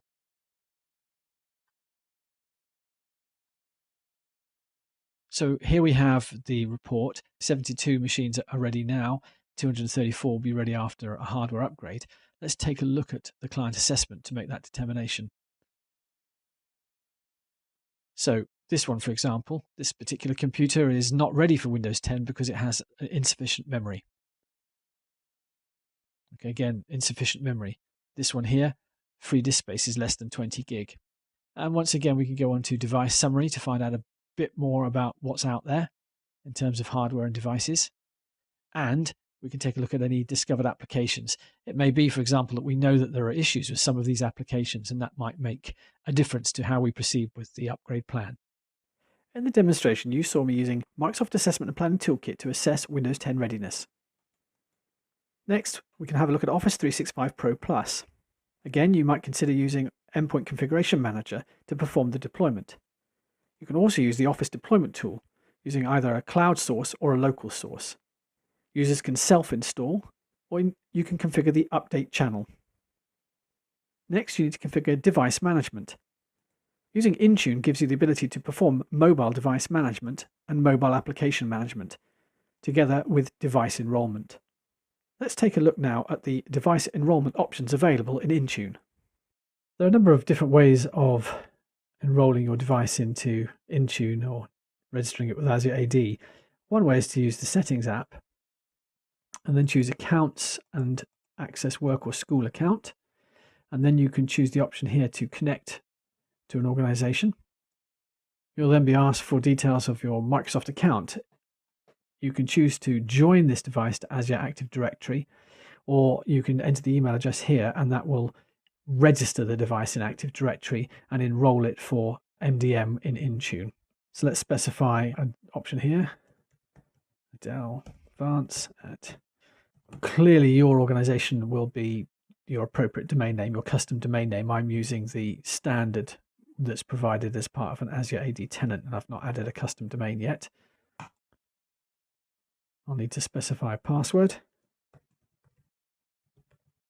and then it will register the device and apply a company policy, which will take a moment. So that's now done. And you can see here that a workplace or school account is listed here, and I can have a look at the information. And you can see that it's going to perform possible management tasks on it. And I can synchronize that to update the computer. If I want to disconnect the device, I can do that by selecting it here and choosing disconnect, saying yes. And the device is then disconnected, unregistered if you like, from the organization. You can also configure some of the enrollment settings through Intune. I sign into device management and then go to devices and select enroll devices. You've got the options for Windows enrollment here, automatic enrollment, deployment profiles that we looked at earlier when we looked at Windows Autopilot. Then settings for Apple enrollment. That's a little bit more complicated in some ways than with Windows enrollment because you require an Apple MDM push certificate that you need to obtain from Apple. It's not a particularly challenging process or anything, but it's an additional step. Android enrollment is also configurable here. Restrictions that you want to impose in terms of the number of devices and the type of devices. You can configure therefore which platforms users can enroll and the number of devices that users can enroll. There's also the option to configure device enrollment managers. I've got one set up here called Adele V, but you can see here what those are. If you select that option, it will tell you all about enrolling devices using an enrollment manager. So up to 1,000 mobile devices can be enrolled using a device enrollment manager account. Now that obviously is a greater number than is possible by using your enrollment restrictions, which if you have a look are restricted to 15 for all users. In this particular case, I've got another policy sets up here that says 5 devices for anybody in the sales department. So that you can get around those if you want to configure things so that you're using a specific individual to perform your organizational enrollment. So in the demonstration, we saw how to perform device enrollment for devices into Intune. Information protection involves studying retention labels so we can determine how long we need to hold on to data within the organization for legal or governmental requirements. Sensitivity labels to say that information is potentially secure or contains personal information we need to be careful with. Identifying threats with threat management policies. And then implementing Windows information protection, Office 365 data loss prevention, and privileged access management. Finally, we can start to consider the various workloads for Teams, SharePoint, Exchange, and the migration process. Bring it all together. You need to study the foundation, including the network infrastructure through to information protection, workloads, and then the scenarios that you're trying to address in a business sense with Microsoft 365.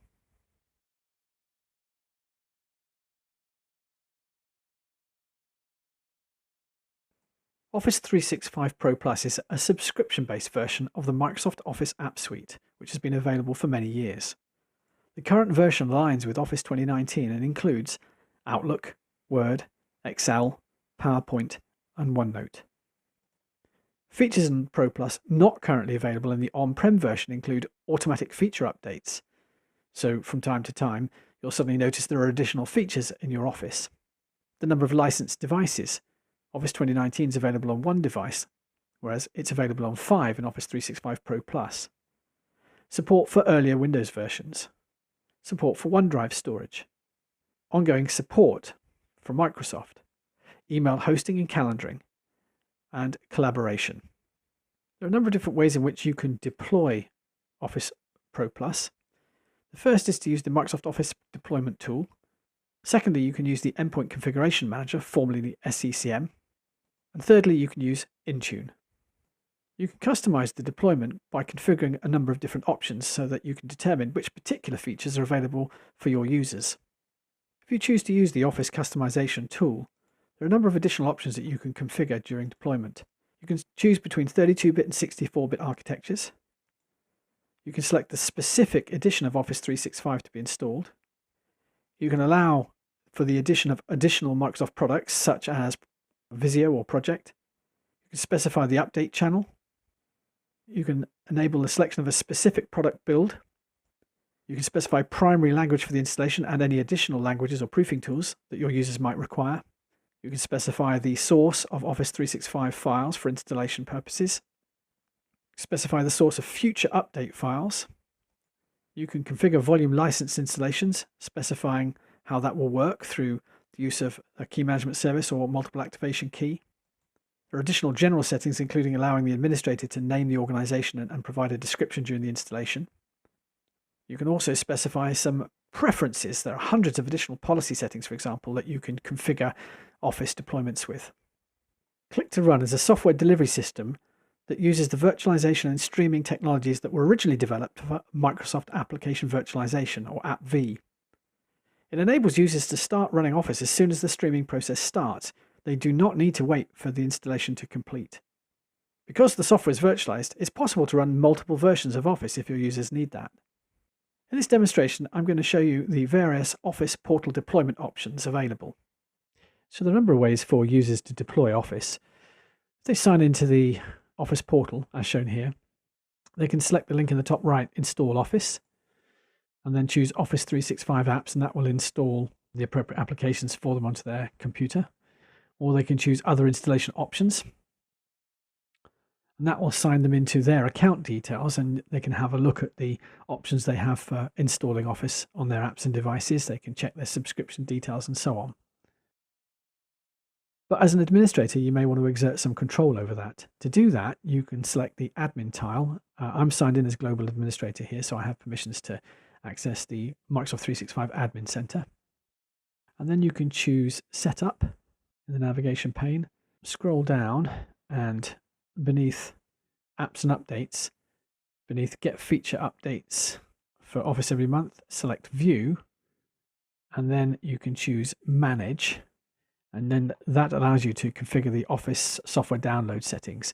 So when a user selects the link that we looked at earlier, then it will determine precisely what they're going to get. So the apps for Windows and mobile devices will be Office, including Skype for Business, but you may also wish to offer Skype for Business as a standalone, or not, as the case may be.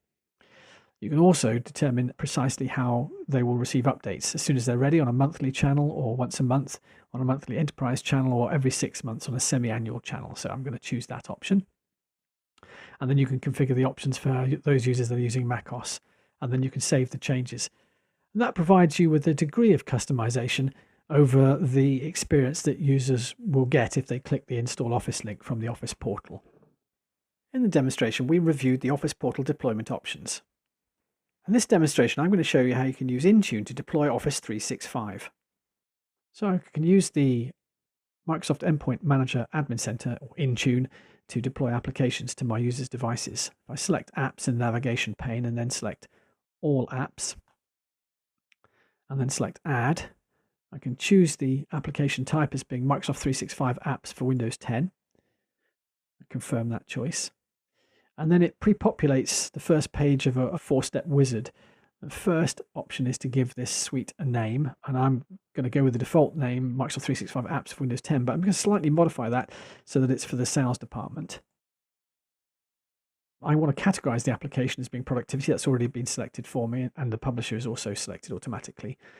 I can feature it in the company portal app. Now that is not particularly relevant for all of your users' devices, but it can be relevant for devices that are not owned by your organization, though. So users' own devices, perhaps, where they can use the company portal as a means to browse company information and including company applications.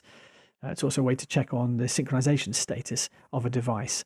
Particularly useful, I think, for mobile devices more than for Windows 10. But Windows 10 provides a company portal app, which users might use. And if they are, you can put this application, this particular customization of Office, as a featured app if you want to. I'm not going to bother with that. I'm going to click through the wizard now, and I'm going to choose to customize this suite. It's going to install a number of applications that are part of Office 365 by default. I'm going to turn off Access, and I'm going to turn off Publisher and Skype for Business because I want users to focus on Teams and Outlook and those other applications, those core applications. So sales users are going to get those 7 applications. There may be other applications that I want to additionally give them. If they have an appropriate license, I can select that option here. I'm going to choose the architecture, 64-bit is the default, and then I'm going to specify the update channel, semi-annual channel, I think it would be appropriate here. And I'll click through and say next. And then I can assign this to groups. I'm going to add a particular group. I could make it to everybody, but I'm going to make it to a particular team. I think there's a sales group here somewhere. There is, so we choose that one. And then click through the wizard and look at the confirmation of what it is that I'm doing. It summarizes what I configured, and then I can create that. So it saves the application and then puts me onto the summary page for the app, and I can review the properties if I want to. There won't be any installs as yet, but I can also choose the monitor device installation and user installation status options down here to see if any users have received the application yet. And that application will now be listed alphabetically in the list of available apps, or hasn't quite updated itself yet. Let's do a quick refresh to see if it's there. Yeah, there we go. So Microsoft 365 apps for Windows 10 sales, and that's assigned and ready. So we should see that being deployed out to users' devices in the fullness of time. In the demonstration, we saw how you could use Intune to deploy Office 365.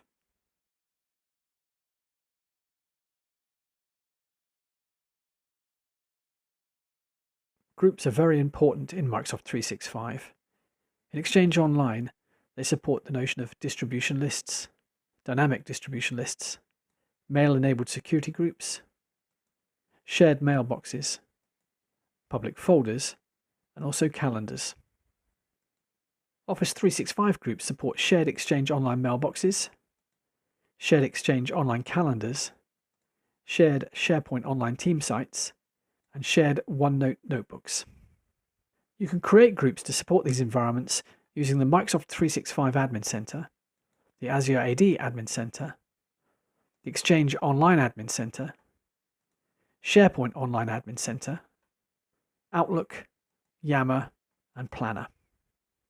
In this demonstration, I'm going to show you a variety of different ways in which you can create groups using the different portals and tools mentioned. There are a number of ways that you can set up groups in Microsoft 365. One way is to use the Microsoft 365 Admin Center. Select Groups, and then choose Add a Group. And you can specify the type of group. You can choose between Office 365, which is recommended when you're working with the Office 365 applications, for shared workspace, conversations, files, and calendars. For email purposes, that's a distribution group. For mail-enabled security, so you've got the functionality of a distribution list, but also the ability to assign levels of access to OneDrive and SharePoint. And a security group, which is useful for things like mobile device management.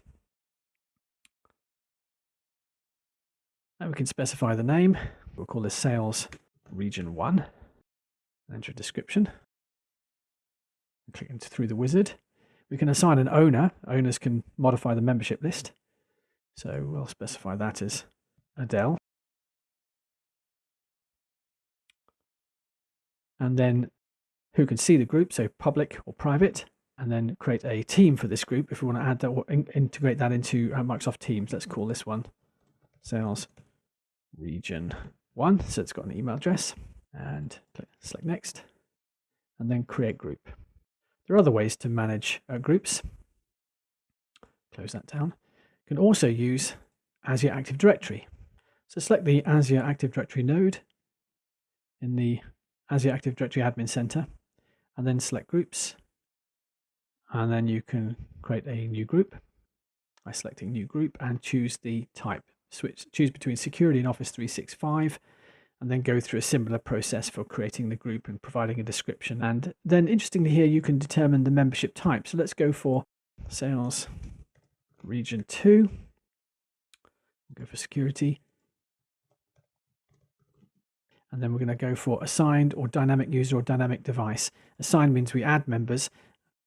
Dynamic user means we create a query that yields up a collection of users. Dynamic device means we use a query to determine which devices we want. So I'll just choose some owners here, make Adele the owner again, and select any members that we want because this is an assigned list. So we'll add Adele and scroll down, maybe Alex as well, and Alan, and then create the group. You can also configure groups through the Endpoint Manager Admin Center. Select groups in the navigation pane and select new group. Very similar, as you can see, to doing it in the Azure AD console. So choose the type, security or Office 365, enter the group name, sales region 3, sales region 3 devices. And we're going to just do something interesting here. We're going to choose a dynamic device membership type. So we're going to specify an owner as Alan this time. And then we're going to add a dynamic query. And we're going to choose to edit. So I'm just going to paste in a rule. Device operating system type contains Windows. Click OK to that. And then click Save. And then select Create. Now created that group for me. And in the fullness of time, I'll be able to check what the membership list is. So we'll try that now if I open that up. So we can see at the moment that membership processing status is evaluating and membership last updated is in progress. So it's going through the motions of trying to determine membership. If we click on members, it hasn't figured out which devices are members yet, but it will do that in time. In the meantime, we can take a look at Exchange, and you can select recipients in the Exchange Admin Center and choose groups, as we have here, and then you can choose to create a new group. Choose a new Office 365 group, or a new distribution list, or a mail-enabled security group, or a dynamic distribution list, as you see fit. Now if we pop back to the sales region group here, there we go. So we've got all of these computers that are listed because they contain Windows in their operating system type name, and they've been determined on a dynamic basis. So that's great. In the demonstration, you saw a number of different ways in which you could create groups.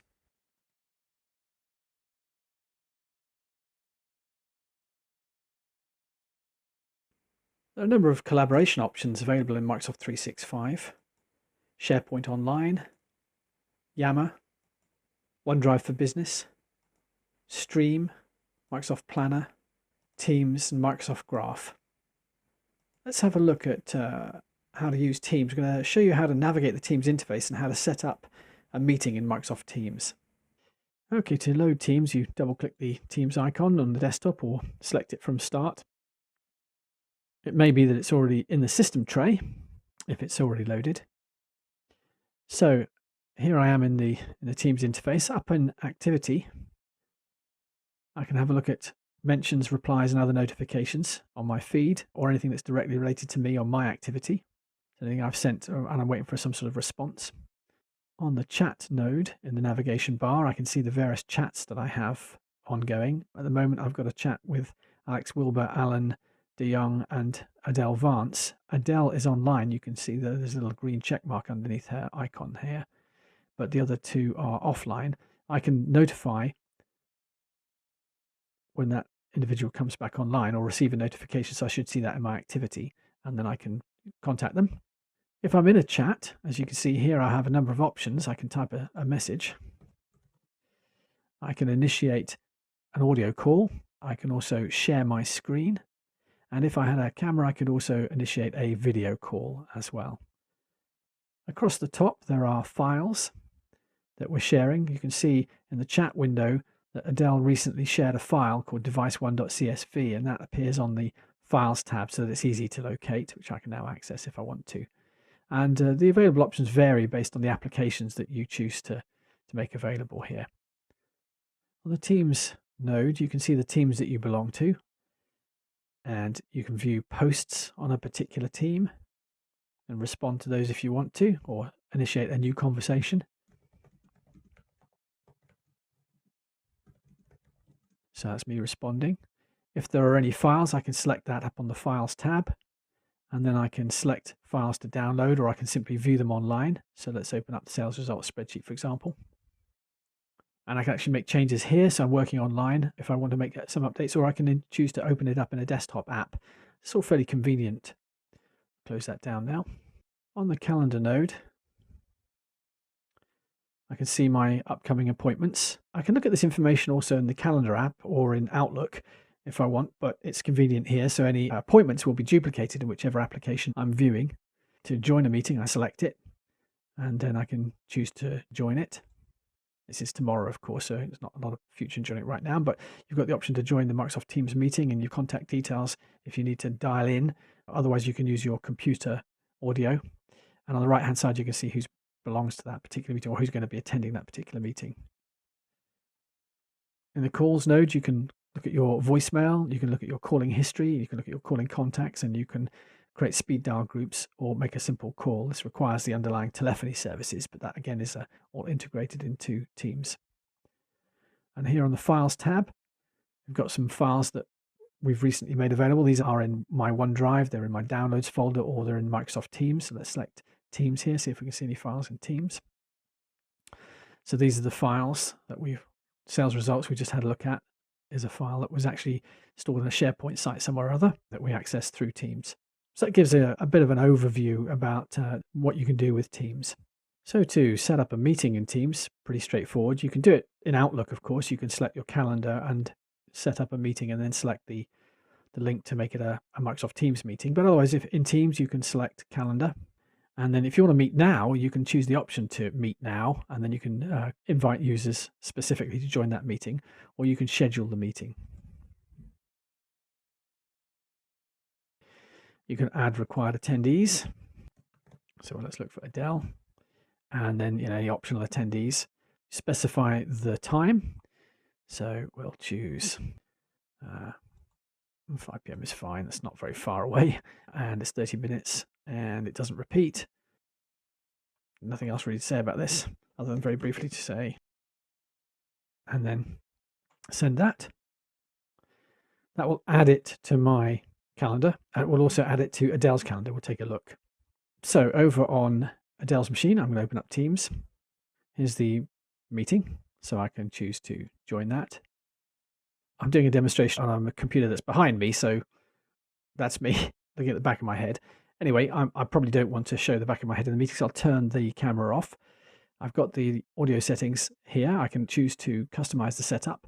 It's picking up the appropriate microphone and headset, but for whatever reason, I might want to join whilst muted. If it's a large meeting, it automatically joins with the microphone muted until such time as you're ready to speak. And then you can choose to join the meeting. That's the first time that I have joined a meeting from that machine, so it prompted me to make a firewall change. And then whilst I'm in a meeting, I can raise my hand, put my hand down again. I can open up the chat window and wait for the others to join, which I'll now do. So this is the admin machine, and you can see over here I've got a chat. That's from the meeting, the message that Adele just typed. Am I the only one here? So I know to join the meeting. So go back to my calendar and choose join. Now I've got a slightly complicated environment here because I'm capturing the audio for this recording. So it's going to be struggling with the audio devices that I have. But anyway, so choose join. I have no audio device, so it's not much of a meeting in that sense. I would normally choose to connect using a phone audio, but I'm just going to join now. And once again, it's just checking that I'm going to allow this access. And obviously it's prompting me about the audio settings, but okay, we're in the meeting now. And then you can see that Adele is muted at the present time. If she was unmuted, I could mute her, but I can share my screen here if I want. And then choose a particular window or a particular application, or indeed, if I've got a PowerPoint deck open, I can share a PowerPoint deck. And I can have a look at the chat window and respond. And so she receives that update. So back on Adele's machine, and you can see that the other participant is listed here. You can see some details about them and send a specific message to them. And it's important when you're in a call that you identify the difference between the conversation, which is the meeting chat here, and the chat that you might want to have with an individual outside of the meeting chat. Anything you type in the meeting chat, anyone can see. So if I want to say something privately, I might want to go up to the chat here and select MOD Administrator and then type the message. Okay, so they will receive that message, but it won't appear in the meeting chat. The meeting, as you can see, is minimized up to the top left-hand corner here. I can go back to it any time just by clicking on it.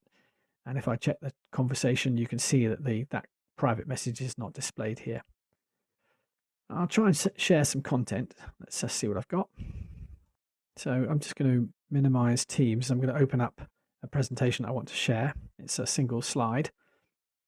If I go back to Teams now and choose share, I can share the PowerPoint presentation. Okay, that's sharing that as a window. And then if I flick over to the virtual machine that contains the other user, should be able to see the presentation. Hold on one second. So this is that other machine, and there's the slide. And depending on my capabilities, I can choose to annotate, or I can skip through the slides myself, depending on the security settings.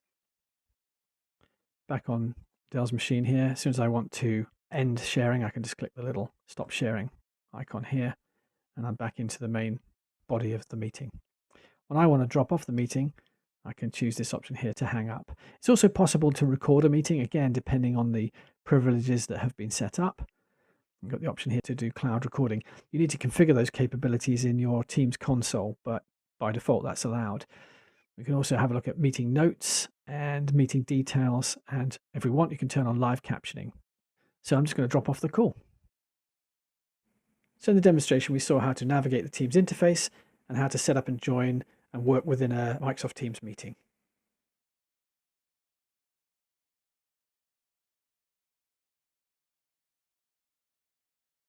Enterprise Mobility is a collection of services and tools that enable users to work from almost anywhere using a variety of device types.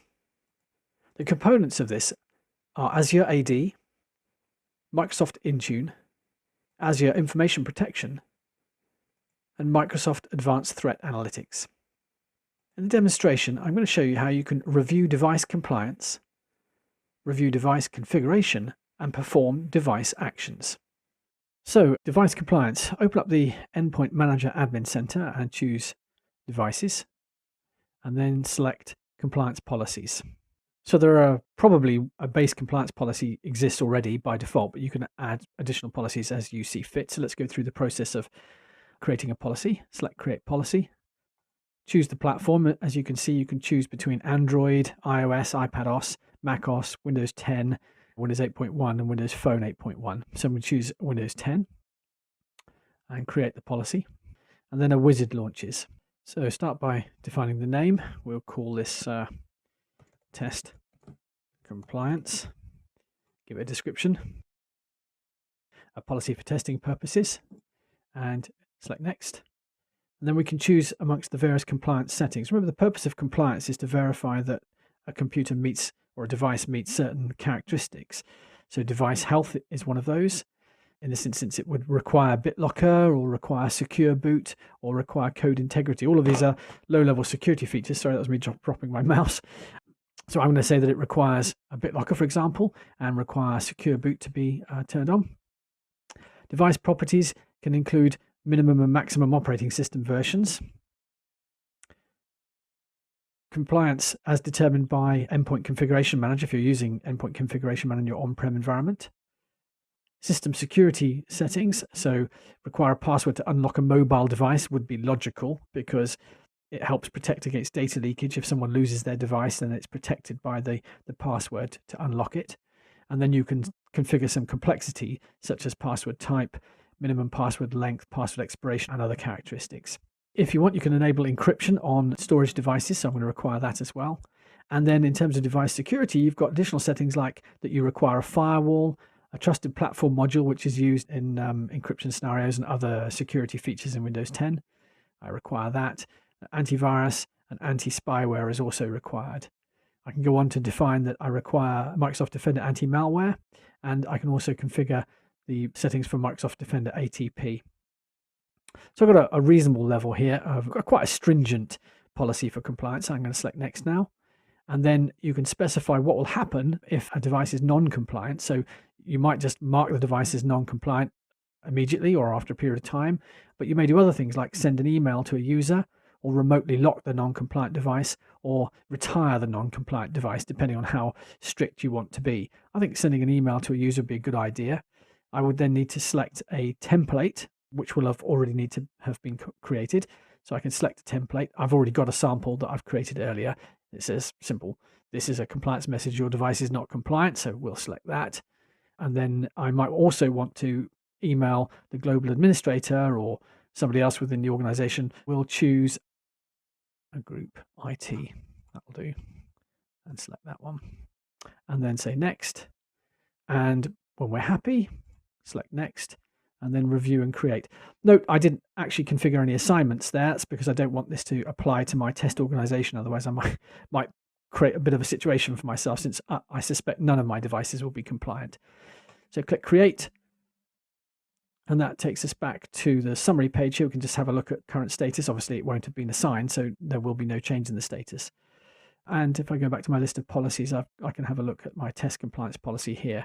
None of them are assigned right now. So that's compliance policies. All right, so if I want to configure devices, I can use a configuration profile within Intune. So to do that, I'm going to select devices. I can select the type of device if I want to focus on a particular type at an early point, or I can choose configuration profiles down here and then subsequently select the type. So I'm going to choose configuration profiles underneath the policy heading, and then I'm going to create a new profile. And at this point, I will select the platform, and you can choose between Android, iOS, iPadOS, macOS, Windows 10, and Windows 8.1. So I'm going to choose Windows 10 in this instance. And I can choose between a wide range of different profile types. So delivery optimization for handling updates, device restrictions, domain join, edition upgrade and mode switch. So changing, say, for example, from Windows 10 Pro to Windows 10 Enterprise and turning S mode off. S mode is a security feature that limits the computer to obtaining applications from the store. But that's whilst that's a security benefit, it may be something you want to turn off to give your users greater flexibility. It's a one-way change. And then I can choose perhaps some settings to do with VPNs or Wi-Fi or a trusted certificate that I want to deploy. So a range of different things that I can configure. I'm going to choose something like a Wi-Fi profile. I give it a basic name like Contoso Wi-Fi. Connection to Wi-Fi and HQ. Click through and then choose the type of the Wi-Fi, basic or enterprise. I'll just keep this simple now. Choose basic. I need to give it an SSID and then give it a connection name. And then I can connect automatically when in range if I want to. If there's a better network, a preferred network available, then connect to the more preferred network, yes or no.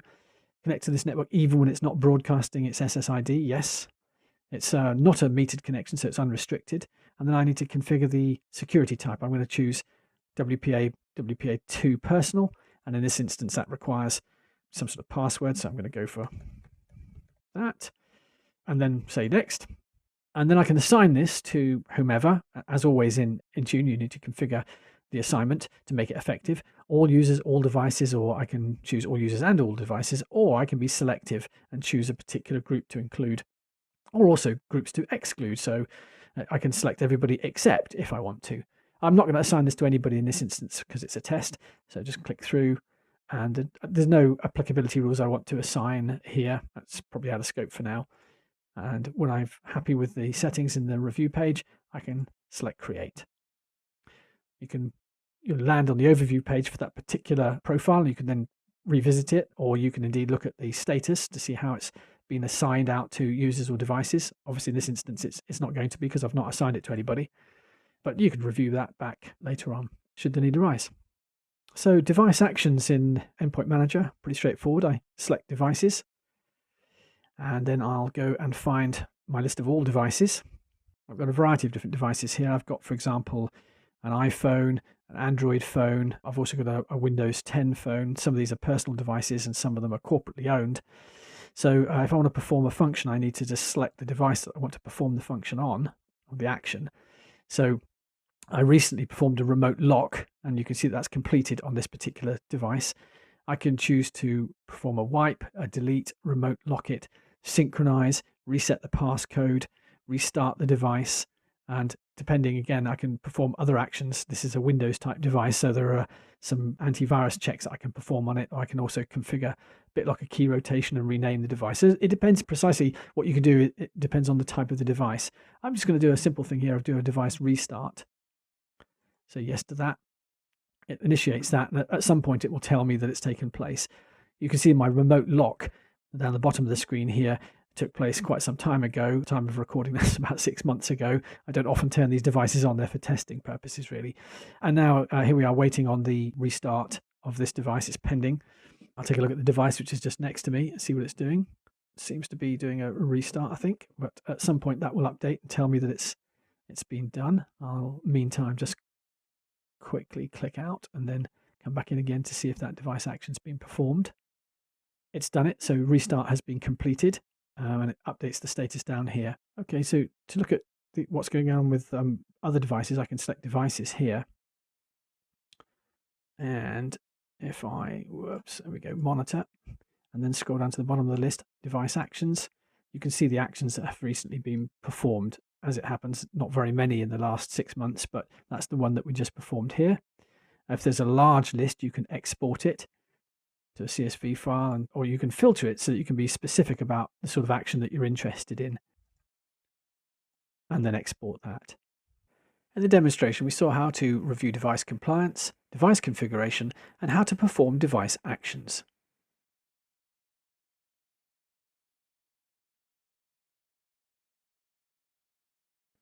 Microsoft Advanced Threat Analytics is an on-premises service. It collects network traffic from Active Directory Domain Services controllers. It's included in Microsoft 365 Enterprise Mobility and Security. There are a number of different known attack types. Pass the ticket, which is an attempt to use Kerberos ticket granting tickets on multiple systems. Ticket granting tickets are generated when a user signs in and are used to gain access to services provided by other servers. So your ticket granting ticket is a bit like a visitor badge, and then you'll get a session ticket on a server, which is a bit like being able to gain access to a resource once you've presented your visitor badge. Pass the hash is an attempt to bypass the slightly older NTLM authentication process by supplying captured password hashes instead of a clear text password. Overpass the hash is a variant on the previous attack used to bypass or penetrate the Kerberos authentication system, which is a newer authentication protocol than NTLM and is the basis of ADDS authentication. A forged privilege attribute certificate, again, is another attempt to penetrate Kerberos authentication. A golden ticket is an attempt to gain unrestricted access to an entire ADDS domain and gain access to the key distribution service. Active Directory uses replication to synchronize changes to the Active Directory database. So, for example, if you add a new user or you change a user's properties, that is synchronized between instances of the database on multiple domain controllers. A malicious replication attempt is an attempt to trigger an Active Directory replication process on a machine that's not a domain controller, thereby being able to gain access to the Active Directory database. Reconnaissance is an attempt to discover ADDS user accounts by querying things like DNS or looking at Kerberos queries. Brute force, as the name suggests, is exactly that. It's a way of forcing or penetrating a system by repeated authentication attempts until, purely by accident or happenstance, appropriate credentials are determined.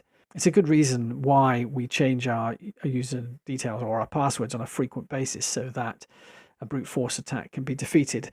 If you change frequently, then by the time a brute force attack is successful, it can no longer be successful because the details have been changed. It's also a good reason to use multi-factor authentication. Remote execution is an attempt to use credentials that have been compromised so that remote commands can be executed on a domain controller. So during the phases of an attack, ATA can detect malicious activity or attempts by an attacker to infiltrate the network. During the reconnaissance phase, this is at the point during which attackers attempt to gather information about the network infrastructure. That might be in terms of IP addresses or account names. and then exploit that knowledge. Lateral movement is a phase in which the malicious person will try to use the knowledge they gathered in an earlier phase, in the reconnaissance phase, to widen the attack surface to other resources or indeed to other devices. During the persistence phase of the attack, attackers will continue to attempt to capture additional information and try to use that to continue the attack after initial detection, maybe perhaps using other entry points and other credentials. Watching for abnormal behavior is a good way of detecting a threat that's present. So ATA is looking for abnormal behavior all the time. Some of these include things like anomalous logins. So where authentication traffic for a specific account on computers where that account's not been used before. So for instance, if I sign in New York at 8 a.m. and try to sign in at London at 9 a.m., that's anomalous. Password sharing, so multiple authentications on different computers at nearly the same time, or at remote locations that suggest an impossibility of being able to be in two places at once. Lateral movement is similar to the authentication patterns discovered on multiple computers. And unusual or frequent additions of users to sensitive groups, such as domain admins or whatever it might be. Microsoft 365 provides some advanced reporting features that allow you to analyze the usage of the Microsoft 365 platform. If you integrate it with Power BI, you can also get some more advanced information as shown in the Microsoft 365 usage executive summary here. In the demonstration, I'm going to show you how you can use reporting in Microsoft 365. I've signed into Office 365 and I'm now going to select the admin tile. I'll expand out the navigation pane so that we can see all of the options, and I will select reports, and beneath that you can see usage. Just a quick important point here, this is a trial system that's used only for demonstration, so there's not a huge quantity of data, but you can see some activity on this active users chart, which is the default display. I can select between the data from the last 7 days through to data over the last 180 days by default here.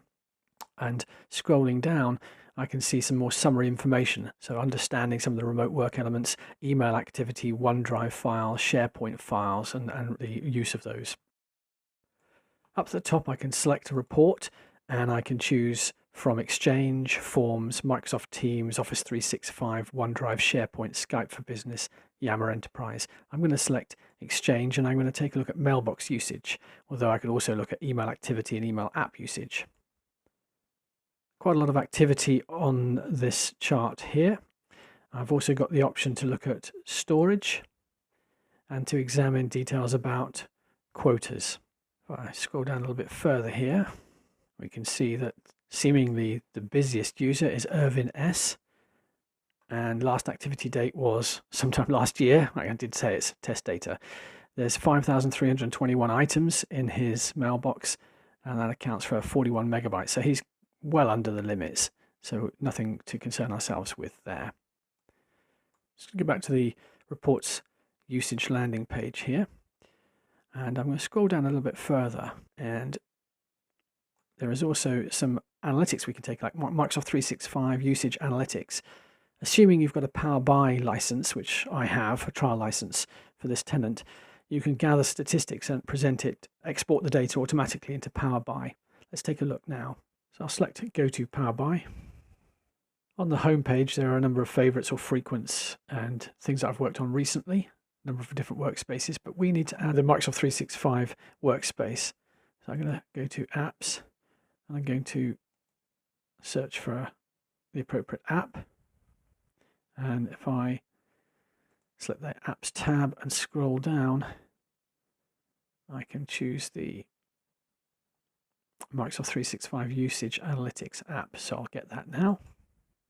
And that will install. Okay, so that's done. And then we can view the usage in Microsoft 365. So select the Microsoft 365 Usage Analytics tile, and then I can explore some sample data, which I'll do for now. And this gives you an idea of the sort of data that's available in the usage summary. This is the executive summary here, showing us usage by users percentage, number of enabled users, mobilities for Outlook, Outlook mobile, web, communications, collaboration, storage, and so on. I can have a look at activation and licensing, product usage, and user activity. To connect my own data, I can follow the link at the top here, connect your data, and I need to provide the information that links to my tenant, and then I can look at the data summary for my sample data. I mean, it is a sample tenant, so it'll be similar, but a lot level of activity than is displayed here. In the demonstration, we saw how to use reporting in Microsoft 365.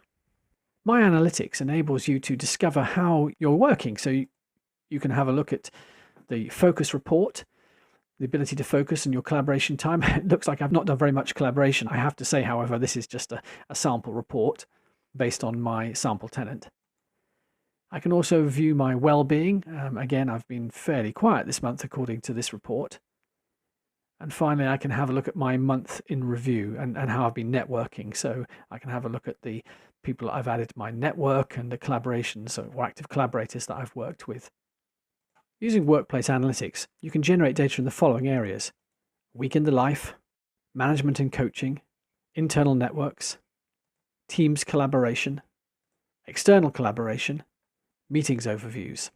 Administrators can also generate additional queries based on an individual person, a specific meeting, group-to-group communication, and person-to-group communication.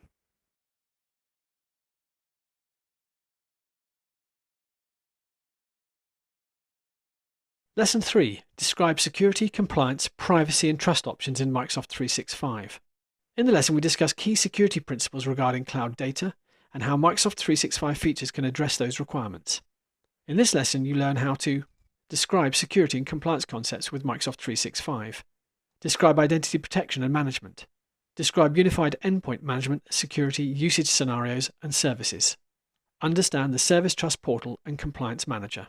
The hands-on demonstrations in this lesson include working with Active Directory domain services, working with Azure AD, implementing Azure AD policies, implementing a DLP policy, using the Microsoft 365 Security and Compliance Center.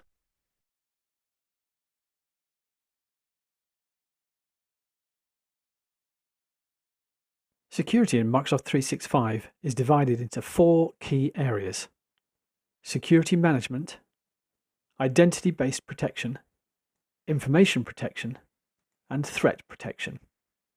There are a number of identifiable risk factors. Confidentiality. This seeks to ensure that only legitimate users can access sensitive information. So, for example, if you're dealing with credit card numbers or passport information or even user passwords, we need to ensure that only legitimate authorized users can gain access to that information. Integrity, we need to make certain that data cannot be compromised or damaged or changed so that we can be sure that the data that we last saved is the data that we next retrieve.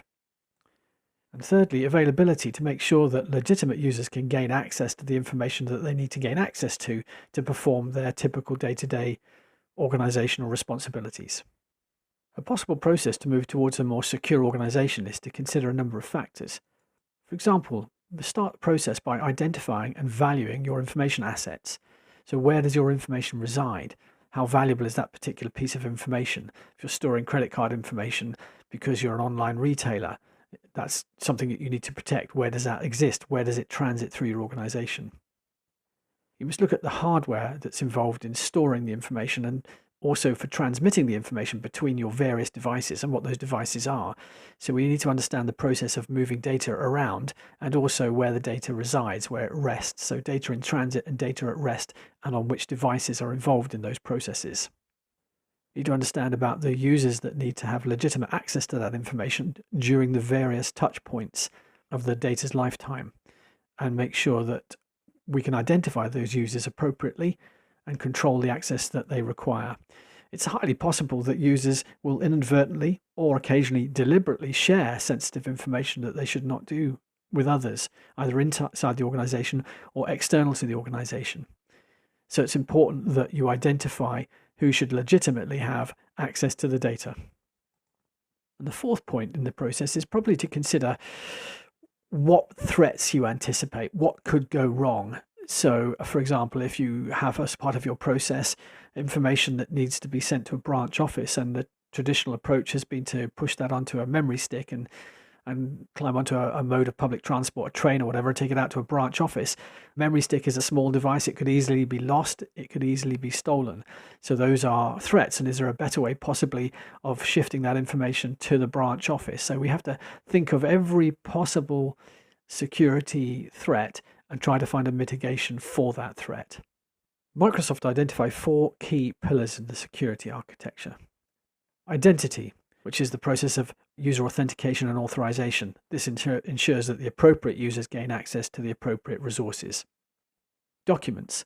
So this is the content or data resources that your users need to gain access to, and which is protected by a range of services to ensure that only appropriate access from authorized users is possible. The underlying wired or wireless network that facilitates communications between the various devices that store the documents that users need to gain access to. And then fourthly, the devices themselves. That might be tablets, smartphones, desktop computers, laptop computers. However it is that your users interact with the corporate data, the organizational data, that needs to be identified. That's a core component. So identity, documents, network, and devices. Azure Active Directory is used to provide for the identity process, the authentication and authorization process. Documents, of course, refers to the data in your organization. It's obviously important that we protect this data. In the past, this has been done by using file permissions, the notion of assigning a level of access, perhaps full control, modify, read-only type permissions on a collection of files or folders. And whilst that's still something that's done in an on-prem environment, to a great extent, it's not sufficient. It can also be complex to manage in very large organizations and difficult to implement in a cloud environment. So Microsoft 365 provides a number of additional tools, Azure Information Protection and Data Loss Prevention, that we'll look at a bit more closely shortly, that can protect documents by determining the sensitivity of those documents and how they should be being used, and to identify when misuse takes place, oversharing, for example. Before you can implement these technologies, you need to understand a bit more about documents and how to secure them. There are 4 phases in this. During the discovery phase, you need to work out where your documents are so that, that may be an automatic process, or it may be by prompting your users to identify where documents are, so that you can apply labels on these documents. The labeling identifies the sort of information that the data contains. So it might be passport information, credit card information, so that might come under the notion of personally identifiable or financial information. So we can classify that information by attaching labels to it. The classification process is when you attach those identifying labels to the discovered data. And then there must be a means to protect the classified data that we've discovered.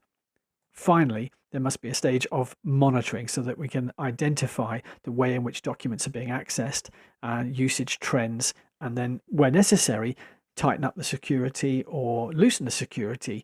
Security is a complex area. We need to provide sufficient access for legitimate users to gain access to resources that they need to perform their job functions. But at the same time, we need to provide a reasonable level of protection to make sure that we don't have data leakage or compromise the security of our documents. To protect our documents, we have features like data loss prevention, which can be configured through the Office 365 Security and Compliance Center. You can set up policies that identify the nature of the data you wish to protect, where the data might reside, and what you want to do when the data is being potentially compromised. So, for example, in this screenshot here, we can see that we have a policy that's been set up named US Personally Identifiable Information Data. It's currently set to off, but the locations where the data might reside, there is Exchange email, SharePoint sites, OneDrive accounts, and Teams chat and channel messages. So we'll monitor those locations for this type of data. And then when we detect the data, then we'll take an appropriate action. It might simply be notifying the user, or it might be preventing the data from being shared, transmitted, whatever it is that's happening to the data at the time that the DLP comes into force. To help protect the content of data that's transiting the network, in a traditional on-premises deployment, you can focus on perimeter networks. A perimeter network is a collection of firewall devices that create an external network and an internal network, and then a barrier network, the perimeter network, that sits in between. And you can control the flow of traffic between the internal and the perimeter and the external, and vice versa. You can also use virtual private network access to gain or to provide for secure external access for your users that need to work at home, for example, or from a customer site. In a Microsoft 365 deployment, you must begin with an assessment of the underlying network architecture within your organization. Whilst a lot of the network infrastructure will reside within Microsoft data centers, you still have to connect to Microsoft 365 from your own organizational perimeter. So your users will still connect over the local network and gain access through to the internet via your perimeter network through possible proxy servers that control the flow of traffic. And all of that will need to be assessed for potential risks. Microsoft 365 can help you manage your devices by using Microsoft Endpoint Manager. You can see the Microsoft Endpoint Manager Admin Center here, and we've looked at it through the course. I've selected the All Devices node, and a list of devices is displayed in the Details pane. We have a number of different device types, and they're all managed by Intune. So there are some personal devices and some corporate devices. It's important to remember that some organizations don't allow users to use their own personal devices to access corporate data at all. Some allow users to access corporate email from their personal phones. That's quite common. And some organizations are more relaxed, still allowing users to use pretty much any personal device so long as it's managed. In some circumstances, users must enroll their devices into mobile device management before they can use applications and gain access to corporate data. In other circumstances, they don't need to do that, but you can still control what they can do with the data that's on their personal devices, even if they don't enroll.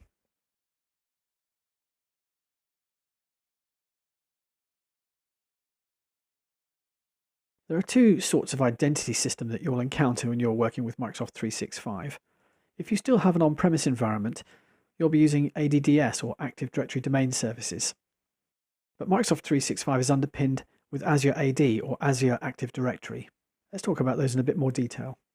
In your on-premise environment, using ADDS, you'll have a hierarchical structure that consists of a collection of forests, in this instance contosa.com and adatum.com, and then child and parent domains. In this instance, adatum.com has two children domains, one called research.adatum.com and another called sales.adatum.com. So this hierarchical infrastructure is designed to accommodate large enterprise level organizations and their requirements. This screenshot displays a user account which has been opened for the purposes of viewing the properties of a user and we're looking at the general page here, so we can see the user's first, last and display name. And we can also see in the Active Directory Users and Computers tool in the background a collection of organizational units called Development, IT, Managers, Marketing, Sales, and this one, which we've selected Research, which contains a number of user and group objects. It's through the use of this hierarchical structure within a domain that we can manage objects through the use of group policies. Group policies are collections of settings that you apply to a container, and objects within the container will inherit those settings. Azure AD provides for cloud identity management. And in the screenshot here, we can see the Azure Active Directory Admin Center and a collection of users. There is no hierarchy, there are no containers. There are just users and groups and devices. So this flat system is potentially easier to manage, but is less granular. Rather than using group policy objects on containers, instead we create configuration profiles or conditional access profiles and assign those to groups of users or devices. Hybrid identities exist in both ADDS and Azure AD. Typically, that's going to occur when you're migrating from an existing on-prem environment to the cloud. In that circumstance, either for a period of time whilst you're performing the migration or indeed forever because you want to coexist, you'll have both Active Directory Domain Services and Azure AD accounts to manage. It's important when you're faced with this that you synchronize the identities. This will enable users to gain access to resources both in the cloud and in on-prem resources. When you set up synchronization, you'll use the Azure AD Connect tool that will require that you install a collection of executables on an on-prem based computer, which is a member of one of your domains in Active Directory. And it will perform the synchronization of the identities. You must choose an authentication model in this situation. You can select between Azure AD password hash synchronization, Azure AD pass-through authentication, and federated authentication. The first of these is the simplest, Azure AD password hash synchronization. Effectively, when you change the details of an account in ADDS, those details are synchronized through to Azure AD. So a user can sign in using the same username and password in either environment. But it's important that you remember to update user details in ADDS so that that can be synchronized through to Azure AD. The second method, Azure AD pass-through authentication, provides a similar user experience to Azure AD password hash synchronization, but avoids the use of password hashes. So the authentication takes place in ADDS, even for cloud access. So there's no authentication taking place in the cloud, and therefore there's no need to pass password hashes or synchronize password hashes between the two environments. The third option, federated authentication, is probably more complex to set up. It's typically used when Azure AD does not provide the appropriate authentication method that an organization requires, such as the use of digital certificates. In this circumstances, a service, possibly Microsoft Active Directory Federation Services, is used to manage the whole process of authentication. So that's offloaded entirely from Azure AD. I'm going to go through a short demonstration now on working with Active Directory in an on-prem environment and also working with Azure AD in Microsoft 365. Okay, to give you a flavor of how different it is to administer Active Directory domain services, ADDS, compared with Azure AD, I'm sitting in a domain controller here. That's not necessarily best practice. It's more usual to administer remotely, but we go through the process of managing Active Directory objects. I can select Tools and then select Active Directory Users and Computers. And then you'll remember that Active Directory Domain Services is a hierarchy. So I'm looking at a marketing organizational unit within the contoso.com domain, which in itself is part of an Active Directory forest called contoso.com. To create a new object, I can right click and say new and then specify a computer, a group, or a user object. Let's add a user. Let's use my username. I need to provide a unique user ID for the user so they can sign in uniquely within the forest. I'll need to specify a password for the user account. And I'm going to configure the password never expires. Again, that's not recommended, but for a demo tenant, it's always a good idea so you know where you are. And then say finish. And then I need to administer or change additional options for the user account. So I can pop back in here and specify things like a description, office, telephone number details, addressing information. For the account, I might want to set an expiration date, specify which computers a user can log on to, specify at what hours of the day the user can access the network resources. I can configure a roaming profile path so that whichever workstation in my on-prem environment the user signs in at, they'll get their same desktop experience and application settings. Actually, we normally use a process known as UEV now to accomplish that. It does a much better job of handling user profiling. That's part of Windows 10 Enterprise. So when I'm happy with that, I might want to configure a group. So to create a new group, right click and choose new group and then specify the name. Let's call this one Marketing Management Team.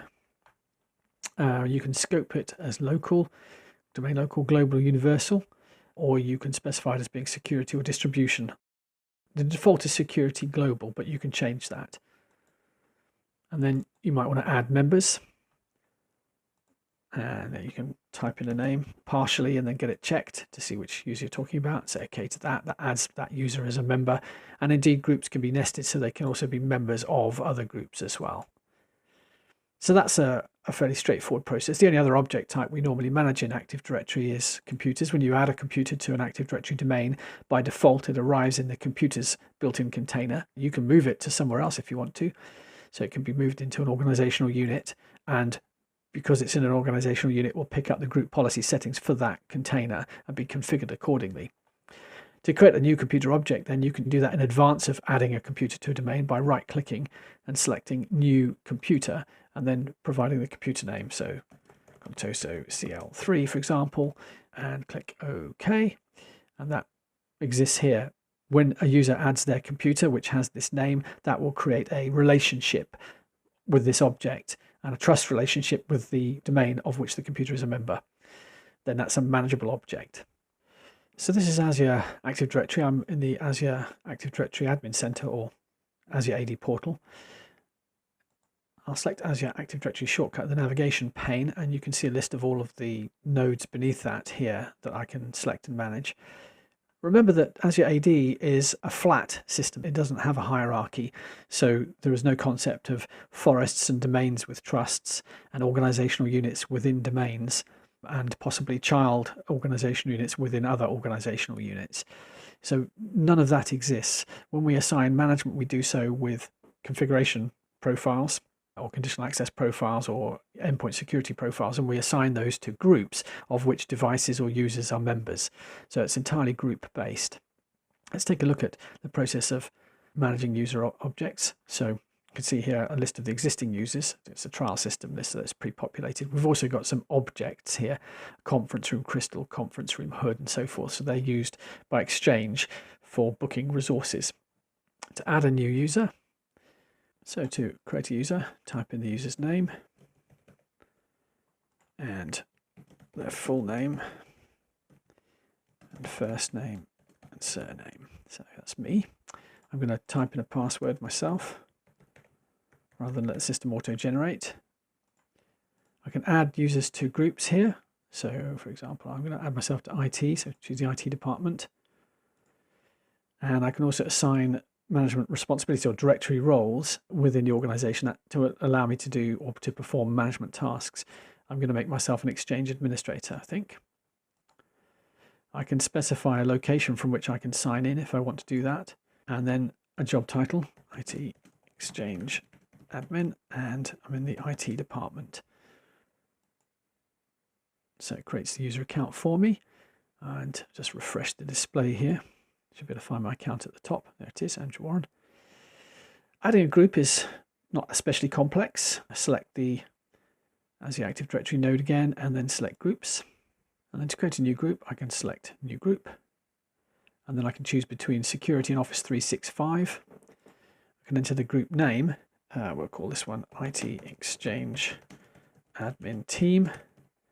And then we can enter the description. To go in here, we'll just say IT Exchange Admin Team description, which I know particularly helpful, and then I can assign membership or use a dynamic user or dynamic device query, which we've already discussed. I'm just going to choose an assign membership, and I'm going to add my own user account to the group. I'm also going to assign an owner, and we'll make Adele the owner of the group.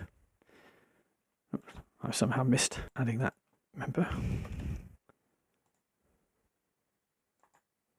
That's better. And then when I'm happy with that, I can select create. Now devices are a little bit different. We don't add a computer in the same way to Azure AD as we do to Active Directory domain services.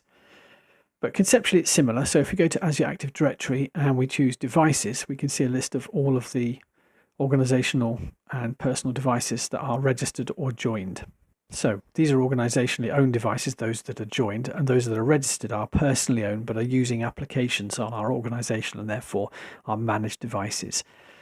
So a user will typically join or register their device in Azure AD when they configure their computers out of the box. That might be during Windows Autopilot, or when they choose the accounts option in settings and choose to use a workplace or school account, and then depending on the options they select will determine whether or not they're a joined or registered device. We can perform a variety of management tasks on these here and also in device management. If I go to device management now, that's the Intune console or endpoint manager, and select devices, you can see the same list of devices under the all devices node. And as we know, we can also select a computer here and perform tasks on it. The tasks that you can perform vary based on the type of the device, the operating system it's running. So the iPhone here, for example, I can retire, wipe, delete, remote lock, sync, remove the passcode, restart, and a variety of other options based on whose device it is. It's personal, this one, and whether it's a personally owned or an organizationally owned device and what operating system it's running.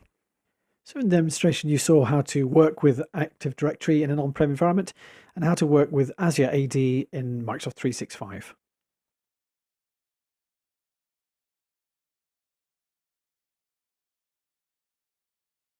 Authentication. There are three basic means for identifying users. You can use something they know, such as a username and a password, or a PIN number, something they have, such as a specific cell phone on which they can receive a text message, or in the case of signing in with Windows 10, it might be that they've enabled a PIN on a specific machine on a particular device, so they need that device together with knowledge of the PIN. And something that they are, so that would be biometrics. So Windows 10 supports biometrics in a number of different ways, facial recognition and fingerprint recognition being two that come to mind. In Azure AD, there are a number of different password policies that you can use to help secure your user account and password details. These include the sorts of characters that are allowed in a password, basic password restrictions, an expiry duration, an expiry notification, basic password expiry details, password change history, password reset history, and account lockout. You can administer these settings in the Azure Active Directory Admin Center. As you can see in the graphic, lockout threshold has been configured with the value of 10, the lockout duration in seconds 60. There's an option for a custom banned passwords and an enforced custom list, which is configured for no. There's also password protection for Windows Server Active Directory is turned on, and the mode is configured for audit. Similarly, in Active Directory on-prem environments in ADDS, you can configure password policies, password history, age, both maximum and minimum, password length, complexity requirements, and then you can additionally configure account lockout policies. Multi-factor authentication is a combination of two or more of the following: something they know, something they have, something they are. So the something they know, remember, is going to be a username and a password or a PIN number. Something they have might be a specific device, or it might be a digital certificate on a memory stick, for example, or it might be a physical smart card or a virtual smart card. And something that they are will be a biometric. Good examples are a user signing in with a PIN on a specific device. I'm often asked why a PIN comprising maybe 4 or even 6 numeric digits could be more secure than using a complex password. And the answer is just that the PIN can only be used on a specific device, and therefore it's a combination of the PIN and ownership, or the fact that you have access to a specific device in combination with that PIN. Whereas a password can be used on any device where you can sign in. And so in that sense, it's less secure because it's relying on a single factor. Signing in with facial recognition on a specific device is also a good example. The Microsoft Surface devices provide for facial recognition, but you can only sign in using your facial recognition option on a specific device where you've configured that. Multi-factor authentication options that you can configure include sending a simple text message to a specified phone number, using an automated voice call to a designated number, using a notification to a mobile app, or using a verification code that you can send to a mobile app. I'm going to show you a short demonstration now on how to implement some of this in Azure AD policies. Okay, I'm going to show you how to set up conditional access policies for Azure AD. I'm actually in the Microsoft Endpoint Manager Admin Center.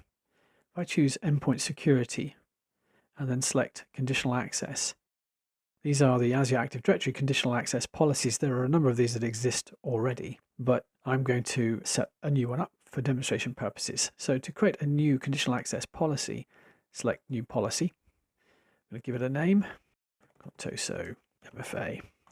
So we're going to set up that multi-factor authentication is required. So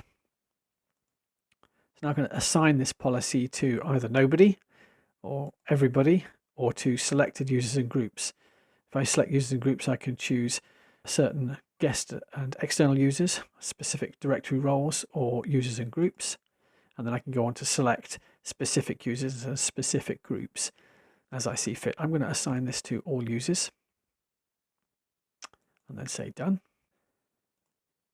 I can now specify that the policy applies to user actions, for example, registering security information, or to the use of specific cloud applications.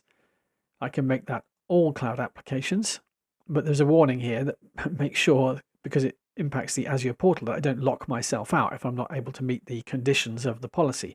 The notion of a conditional access policy is that it grants you access based on you meeting conditions. So if I inadvertently paint myself into a corner here, I'm going to be stuck. So it's exercising a bit of caution. I'm going to select specific applications. So I can choose Office 365. I'm going to scroll down and select various others. As you can see in the list, Microsoft Cloud App Security, Microsoft Intune, and so on and so forth. There's Teams as well. I'm going to choose Office 365 and select that. and choose Done. And now I need to select the conditions.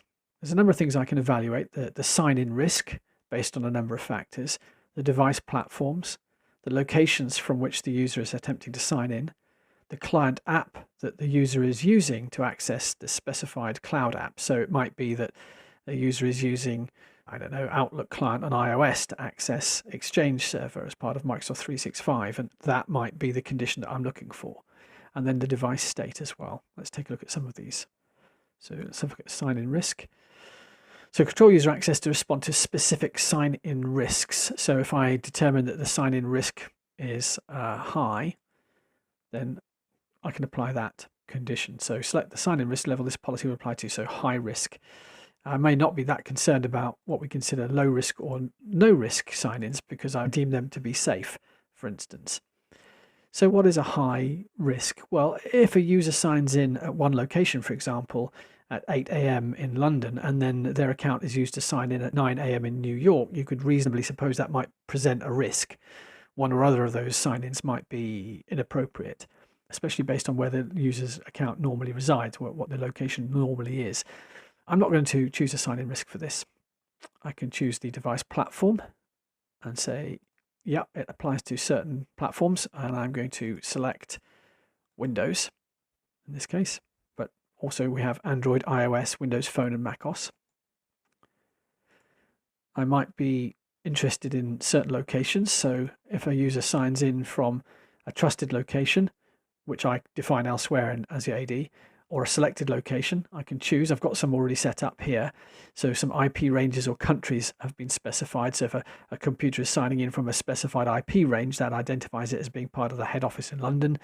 If it signs in a particular country, the United Kingdom, that would identify it as a location. That therefore might be of relevance. So if a user signs in from the UK as distinct from elsewhere, then that will have an effect on whether or not we process the policy. I can choose the client app.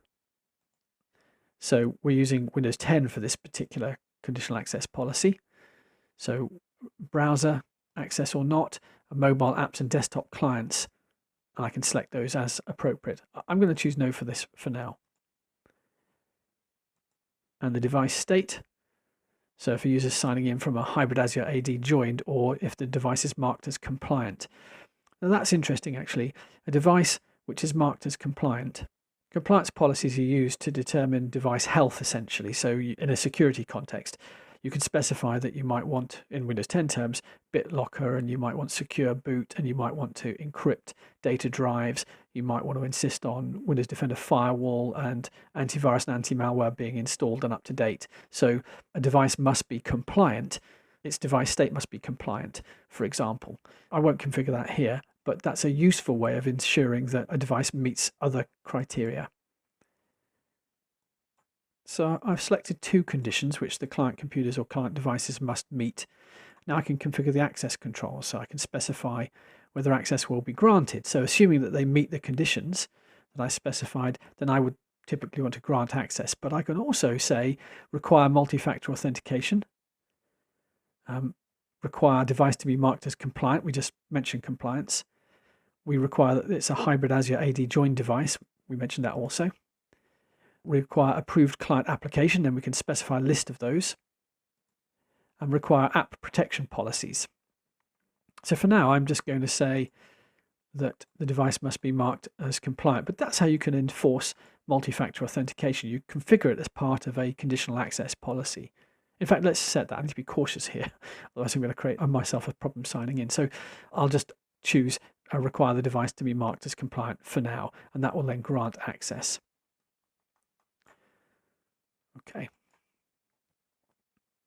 I can then choose to enable this policy on a reporting only basis so that I can get a feel of who it's going to impact before I actually start locking people out. Or I can turn it on right away, or indeed I can turn it off. I'm going to turn it on in enable policy mode in report only for now. So you can see a list of the various policies here, and when users start to sign in, they'll need to meet the conditions of these conditional access policies before they're able to sign in. Since we mentioned compliance, we'll just take a quick look at that too. So go up a level to endpoint security and then select device compliance. There are a number of policies already in existence here. Let's take a look at one of them. I'll just select the Contoso compliance policy. And if I look at its properties, we can see that we're expecting that a device has BitLocker enabled. It's a Windows 10 computer, first of all, so this is Windows 10 policy. That the device must have BitLocker enabled, must have secure boot enabled, and requires code integrity. We also require a password to unlock the device. Simple passwords are not allowed, so we must look at a relatively complex alphanumeric upper and lowercase and numbers. And we're looking at firewall being required, a trusted platform module, antivirus, anti-spyware, anti-malware, and anti-malware security intelligence up to date, and real-time protection. If the device is not compliant, it will be marked as not compliant immediately. So if we enabled this policy and users were signing in from devices that didn't meet these requirements, they would be non-compliant. When we combine that with conditional access, then they would not meet the conditions required for access because we requested that the device was compliant. So a combination of compliance policies and conditional access policies creates a great way of controlling access to your organization's data and cloud-based applications. In the demonstration, we saw how to set up conditional access policies in Azure AD.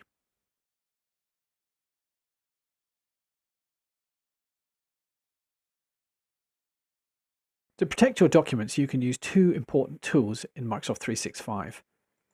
The first of these is Azure Information Protection. The other is data loss prevention policies. Let's have a look at how to implement a data loss prevention policy. So I'm just going to give you a flavor of how you can configure a data loss prevention policy. So let's open up the admin console in Office, so the Microsoft 365 Admin Center as it's now known, and select Show All in the navigation pane, and then choose Security. That opens up a separate tab for the Security and Compliance Center. So within the Microsoft 365 Security and Compliance Center, choose Data Loss Prevention and then select Policy. And then if you've got any policies, I've got one down here that I've created before as in another demonstration. It's currently not enabled. You can select it and configure it, but I'm going to choose to create a new policy.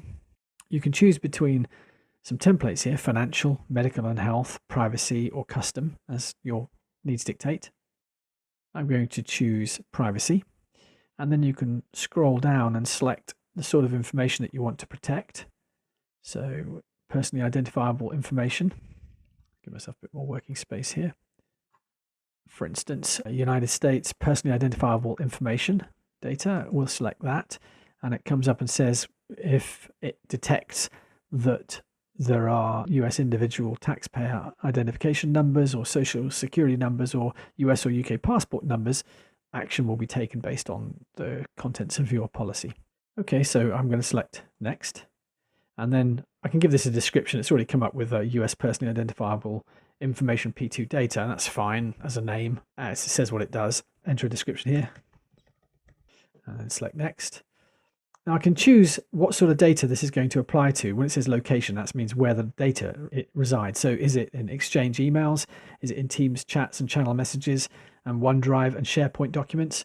Or do I want to choose specific locations? So if I choose, let me choose specific locations and then select next, I can then specify where those are. So I can say I want to check Exchange email and SharePoint and OneDrive, and I can specify particular distribution groups that I might be interested in or not interested in.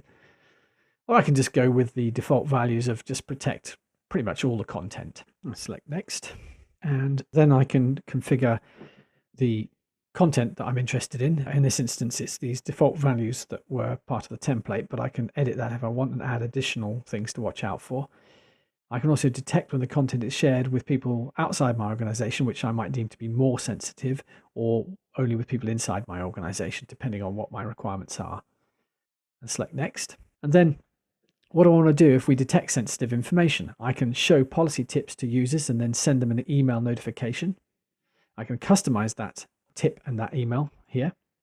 So notify the user who sent, shared, or last modified the content, and then notify these people, the person who sent, shared, or modified the content, the owner of the SharePoint or OneDrive account, the owner of the SharePoint or OneDrive content. I can add or remove people here if I want to. So I maybe choose just notify the user who sent or modified, or a subset of those. So I go for that, for example.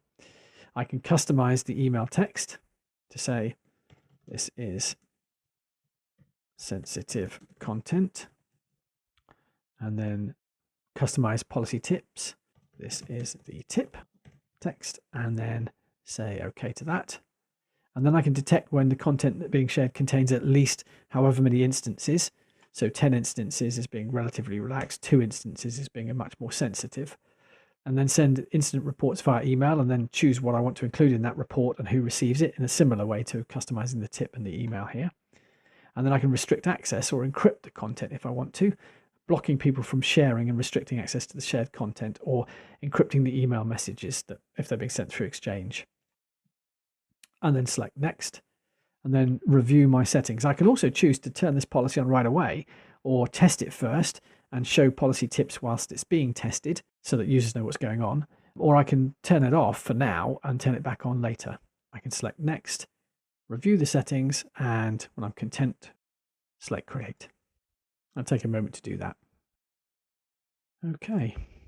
In the demonstration, we saw how to implement a data loss prevention policy.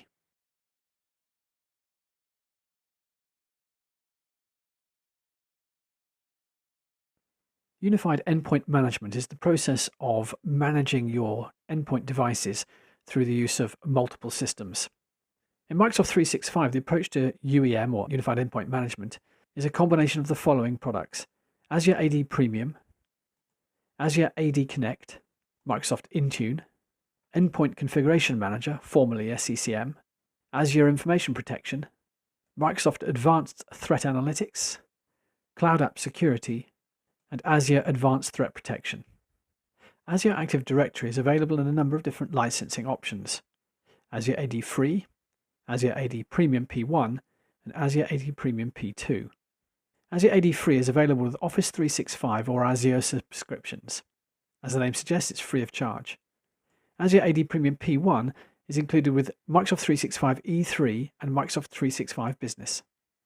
Azure AD Premium P2 is included with Microsoft 365 Enterprise E5. Whilst the Azure AD free version is perfectly suitable for smaller organizations to underpin Microsoft 365 authentication services, the premium editions offer some additional components that are very useful for larger organizations or those particularly concerned with security issues.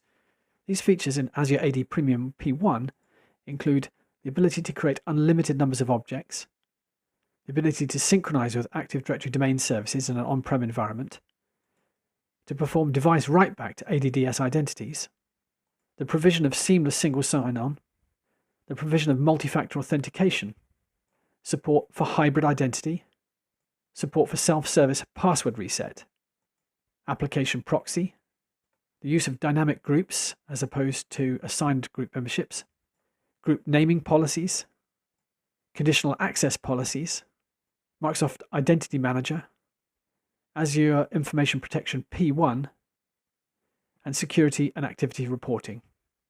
Azure AD Premium P2 includes some additional features that are not available in Azure Premium P1. These include Azure AD Identity Protection, Privileged Identity Management, Cloud App Security, and Azure Information Protection Premium P2. Azure Information Protection.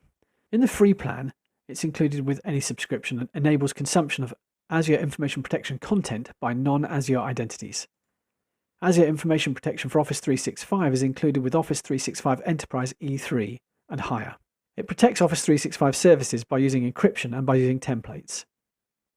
Azure Information Protection Premium P1 is included with Microsoft 365 Business, Microsoft 365 Business E3, and Microsoft Enterprise Mobility and Security E3. It enables the use of on-premise connectors to track and revoke documents and manual document labeling and classification. Azure Information Protection Premium P2 is included with Microsoft 365 Enterprise E5 and Microsoft Enterprise Mobility and Security E5. This enables policy-based rules and automatic labeling and classification of documents. Endpoint Configuration Manager provides the following capabilities: deployment, update management, inventory, app management, the provision of endpoint security, health monitoring, and compliance management. Co-management with Intune links your on-premises infrastructure to Microsoft Intune This can enable you to manage your on-premise devices using both Endpoint Configuration Manager and Intune. Use of co-management with Intune enables hybrid identities, conditional access, the ability to perform remote actions on devices, support for device health, and the ability to use Windows Autopilot to customize deployments. It also enables you to transfer to Intune the following workloads: compliance, Windows updates, and remote access policies, endpoint protection, device configuration, Office click to run, and the deployment and management of client apps. There are a number of requirements for co-management. First, Windows 10 devices require Endpoint Configuration Manager agent to be installed. Then you must enroll devices in Intune and then create hybrid identities, assign the necessary Microsoft 365 licenses, turn on the automatically register new Windows 10 domain joined devices with Azure Active Directory client feature, enable MDM automatic enrollment, and then launch the co-management configuration wizard to complete the process.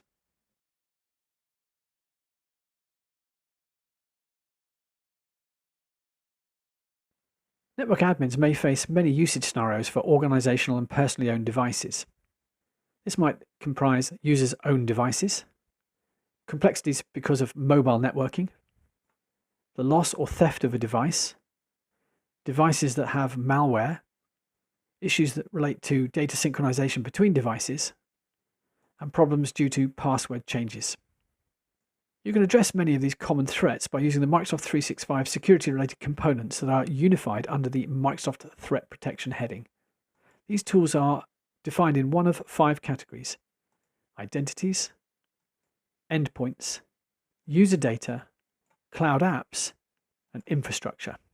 In the demonstration, I'm going to show you how you can use the Microsoft 365 Security and Compliance Center. So this is the Office 365 Security and Compliance Center. We've already seen how to create a data loss prevention policy in an earlier demonstration, but you can do other things with this. If we move down the navigation pane, you can select alerts and view any alerts that might be in the system. Don't have any problems at the moment, but obviously we'd be interested in knowing if there were any security considerations that we need to be aware of. We can have a look at permissions to see who has which role-based capabilities within security and compliance, and create our own roles. So it allows us to be very specific about which users can perform which management tasks in this important console. We can create classifications for types of data, so sensitivity labels that can be configured. So when we're sharing data around or distributing data around our organization or outside of our organization, we can specify that it's personal, general, internal, highly confidential. We can also create retention labels. So we might need to retain data for whatever reason: public, confidential, employee records, personal financial information, medical record retention policies, and where necessary, create additional labels for our particular needs. And as a consequence of those settings, we can be a bit more cautious about how we share information within the organization or between us and other organizations.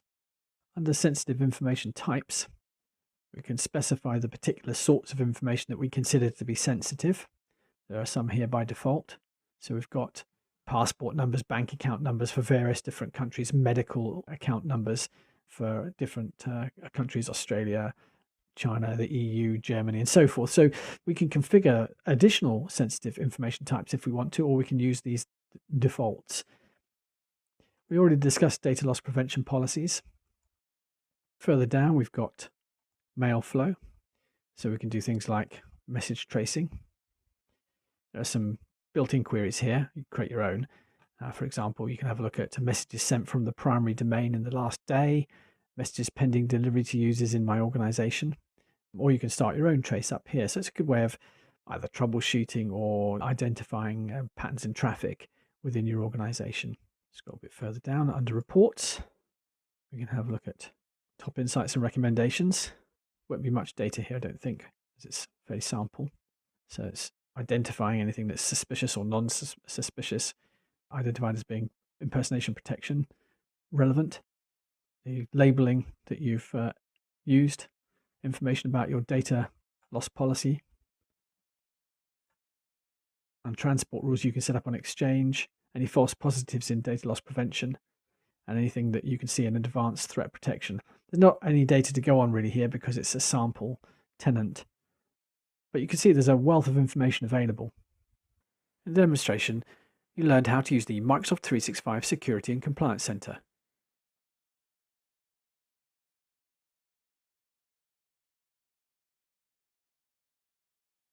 The Service Trust Portal is available to anybody and provides the following. Compliance Manager. The Compliance Manager assesses and scores your organization's regulatory compliance. It uses a number of published standards to perform this assessment. Trust Documents is a large library of documents, frequently asked questions, compliance guides, test reports, security and compliance blueprints, and related resources that you can access. Industry and Reasons contains compliance information for particular industries or for specific regions and countries. The Trust Center provides a link to the Trust Center website, which in turn provides documentation through which Microsoft provides support for security, privacy, compliance, and transparency within its cloud services, including Microsoft 365 and Azure. The Resources link provides access to information about Microsoft's global data centers, compliance issues relating to Office 365, and security content. My Library is a convenient way for you to pin useful documentation that you've discovered for quick reference at some later stage. Compliance Manager is an online risk assessment tool that you can use to assess your organization's compliance with particular security standards. The homepage provides a dashboard that you can see here, giving you information about various security-related and compliance-related issues. When you make the move to Microsoft 365, you might encounter resistance amongst your colleagues.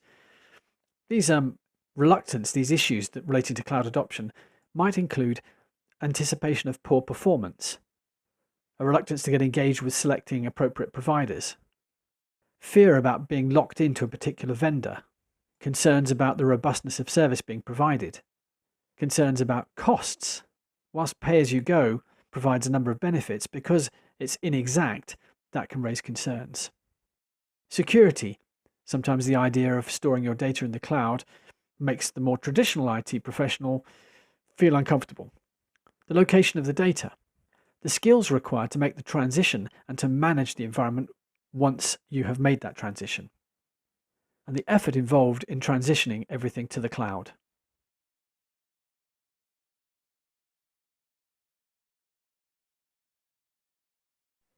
Lesson 4. Describe Microsoft 365 pricing and support options. In this lesson, we discuss licensing, pricing, and support for Microsoft 365. In this lesson, you learn how to describe Microsoft 365 licensing options, describe pricing options, describe support offerings, describe the Microsoft 365 service lifecycle. The hands-on demonstrations in this lesson include managing licenses and reviewing system health.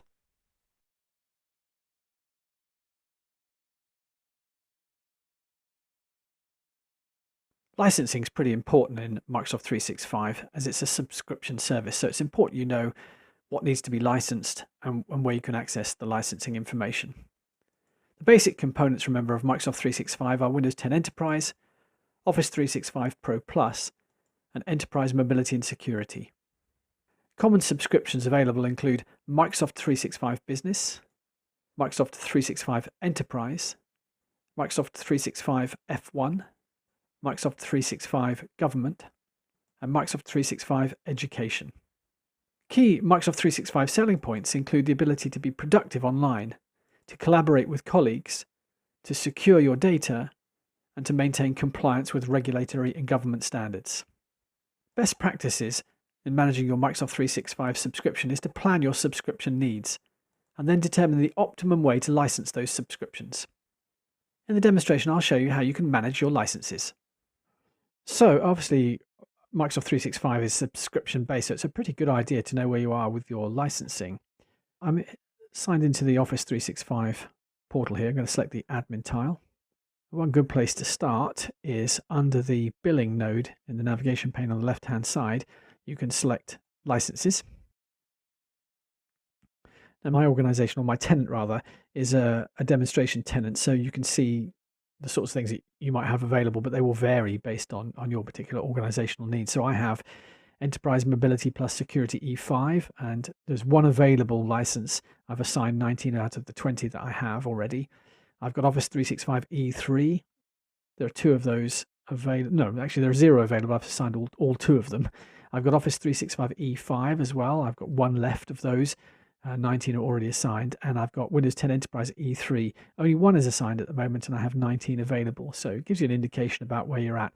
If users can't connect to services, it's possible that you might have a problem with a particular license. So you might need to then check exactly what license have been assigned to your users. You can also take a look under your products to see the subscriptions that you have in case you need to obtain any other subscriptions. As you can see, these are free trials which have an expiration date on, so you'll see slightly different information. But if there's anything that you particularly want, that you need to add, you can select that. So for example, here I've got Rights Management Service Basic Content Protection. That's available. I've got Windows 10 Enterprise E3 Demo Trial and various other things that you see listed here. If I want to purchase anything else, I can select Purchase Services, and then I can go through here and find what it is I'm interested in. I can see the cost per month on a per user basis. I can select what it is that I'm interested in from the list. So Project Plan 1, I might want to view the details, and then if that's something that I want, I might want to choose to purchase that. And then again, I can see the licenses in the licensing node on the left. I can also look at this from another perspective. I can select a particular user, active users, and then on the right hand side there is a column labeled licenses. I can scroll down here and see that some of these users are unlicensed and some are licensed. You can see that quite clearly there. If I need to change a user so that I can assign a license to a user or unassign a license, I can select them. So we have a user here called Patty, and she has an Office 365 E5 and an EMS E5 license. Let's change that. And licenses and apps. And then I can deselect the Enterprise Mobility and Security E5. That gives me an additional license, as you can see there. Likewise, the Office 365 E5. So I've now got 2 licenses. So I can now save changes and then close that down. And she's now unlicensed. And then if I want to assign a license, I can just select a user account, in this case, Raoul, and then choose licenses and apps. And then select the licenses because I now have a Enterprise Mobility and Office 365 E5 license, and I can save the changes there. Close that down, and now that user is licensed. So I can also access additional information in Azure in the Active Directory portal, Azure AD, and select Azure Active Directory there, and then scroll down a little bit and select licenses. Okay, and I get a free trial here, but I can have a look at seeing my bills and links here also. But further down under Manage, I can have a look at all the products that I have. So you can see Enterprise Mobility and Security E5, E3 for Office 365, E5 for Office 365, Windows 10 Enterprise E3. I can try and buy additional components up here if I want to. And I have a look at any license features that I have. Some features are specifically licensable.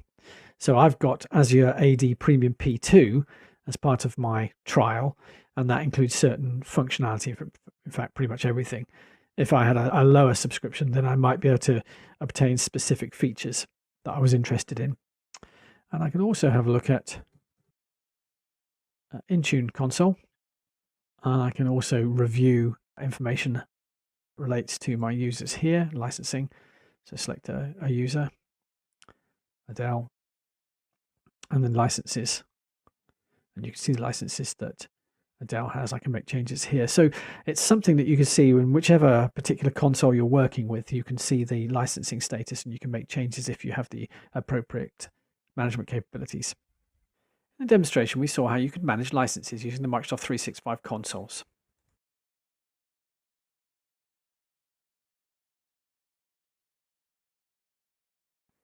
When considering Microsoft 365, it's worth going through a cost-benefit analysis. This will help you evaluate and compare the costs of on-premise equipment, software, hardware, skills for personnel and so forth, versus the cloud-based equivalents. Generally, you might be comparing capital expenditure and operating expenditure. With Microsoft 365, most costs are operating expenditure, whereas with on-prem environments, capital expenditure is high up front.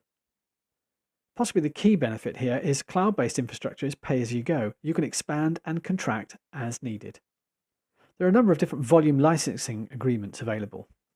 An enterprise agreement, Microsoft Products and Services Agreement, MPSA, or a Cloud Solution Provider, CSP agreement.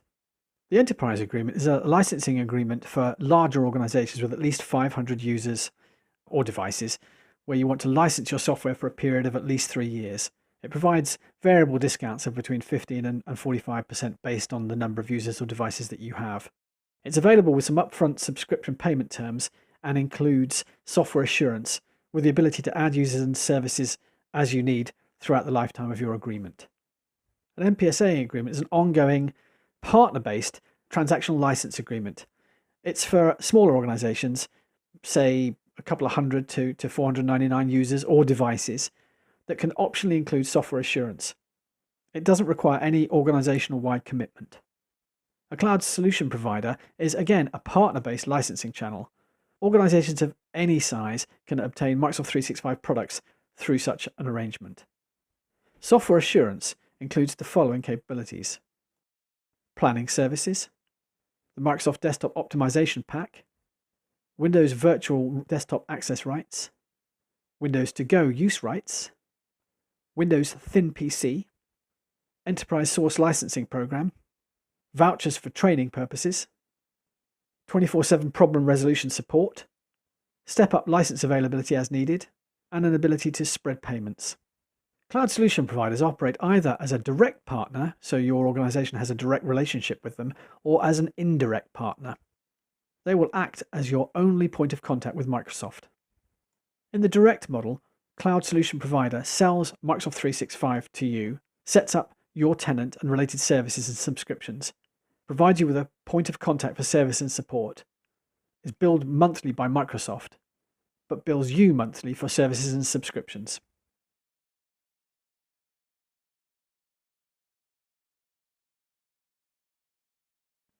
A service level agreement guarantees a percentage of uptime for the services that you subscribe to. It also specifies the consequences if that guarantee is not met. In addition to the agreement with Microsoft, you must obtain a service level agreement for any other providers, including your internet service provider. What should be in the SLA? Well, first of all, you should ask, how does the vendor determine actual service levels? You should ask who is responsible for maintaining service level records.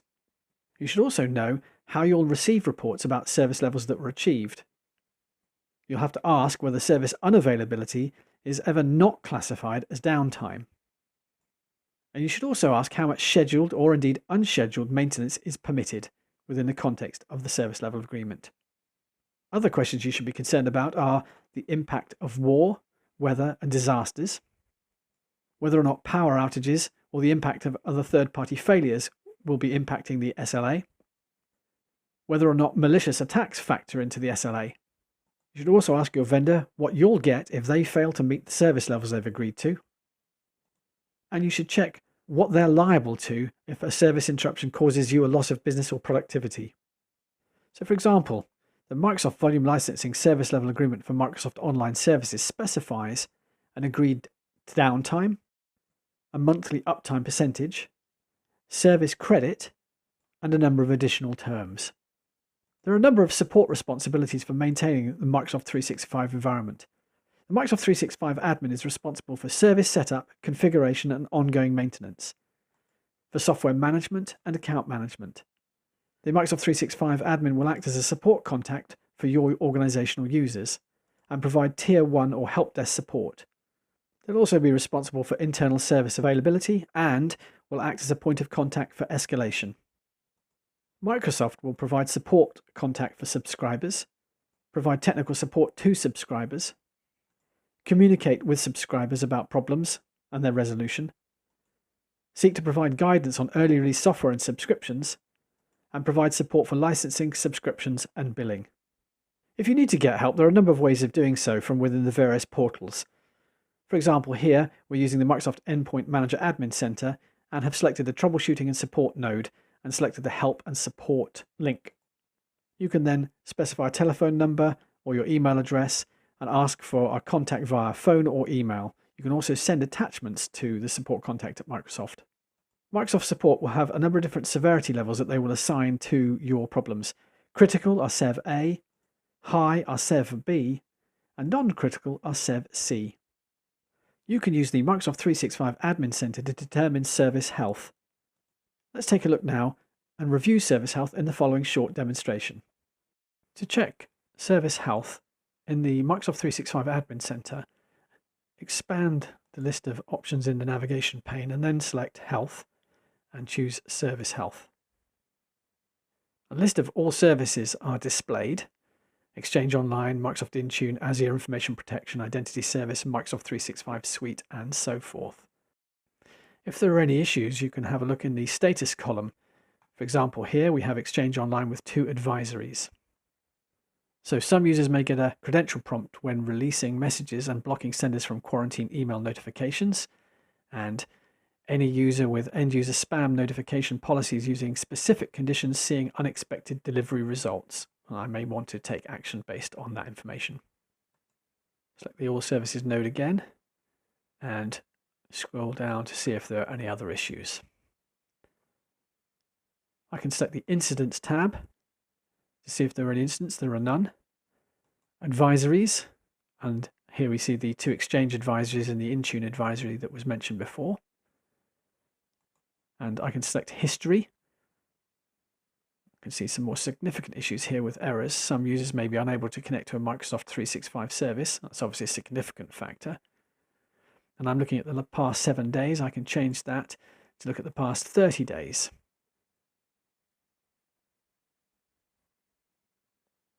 If there are many results, of course, I can filter them based on the service I'm interested in.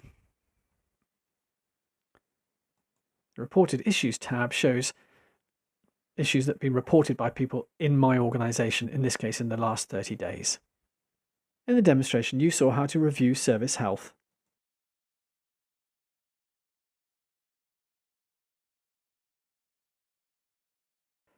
Microsoft Service Lifecycle defines how long Microsoft will support a product.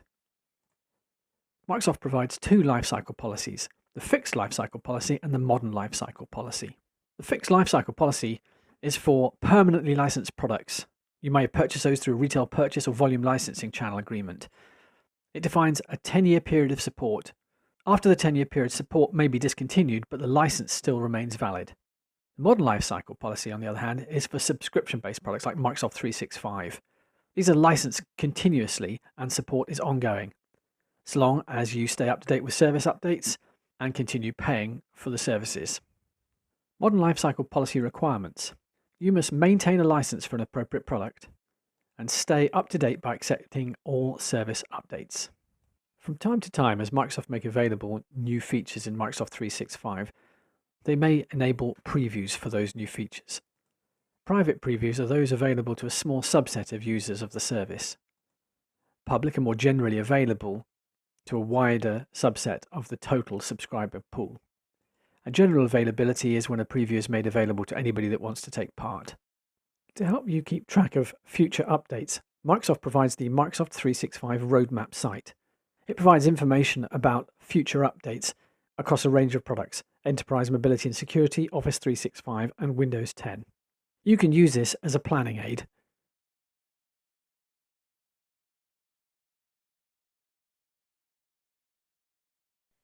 Well, that brings us to the end of the course. We covered the exam objectives for the MS-900 exam. To recap, Lesson 1 covered the exam OD described cloud concepts and accounted for around 10 to 15% of the exam content. Lesson 2 covered exam OD describe core Microsoft 365 services and concepts and accounted for around about 35% of the exam. Lesson 3 covered exam OD explains security, compliance, privacy and trust in Microsoft 365. This accounts for around about a third of the exam content. Finally, Lesson 4 covered exam OD describe Microsoft 365 pricing and support, which represents about a quarter of the exam content. What to do now? Well, I'd recommend you put into practice what you've learned during the course and start to work with Microsoft 365. Sign up for a trial tenant. Build a few virtual machines. You'll perhaps need a couple running Windows 10. With that environment, you should be able to perform the tasks you've seen during the course. So run through some of those demonstrations for yourself. It only remains for me to thank you for your participation in this course and to wish you the best of luck, either in the exam or in your application of this knowledge at your workplace. Best of luck.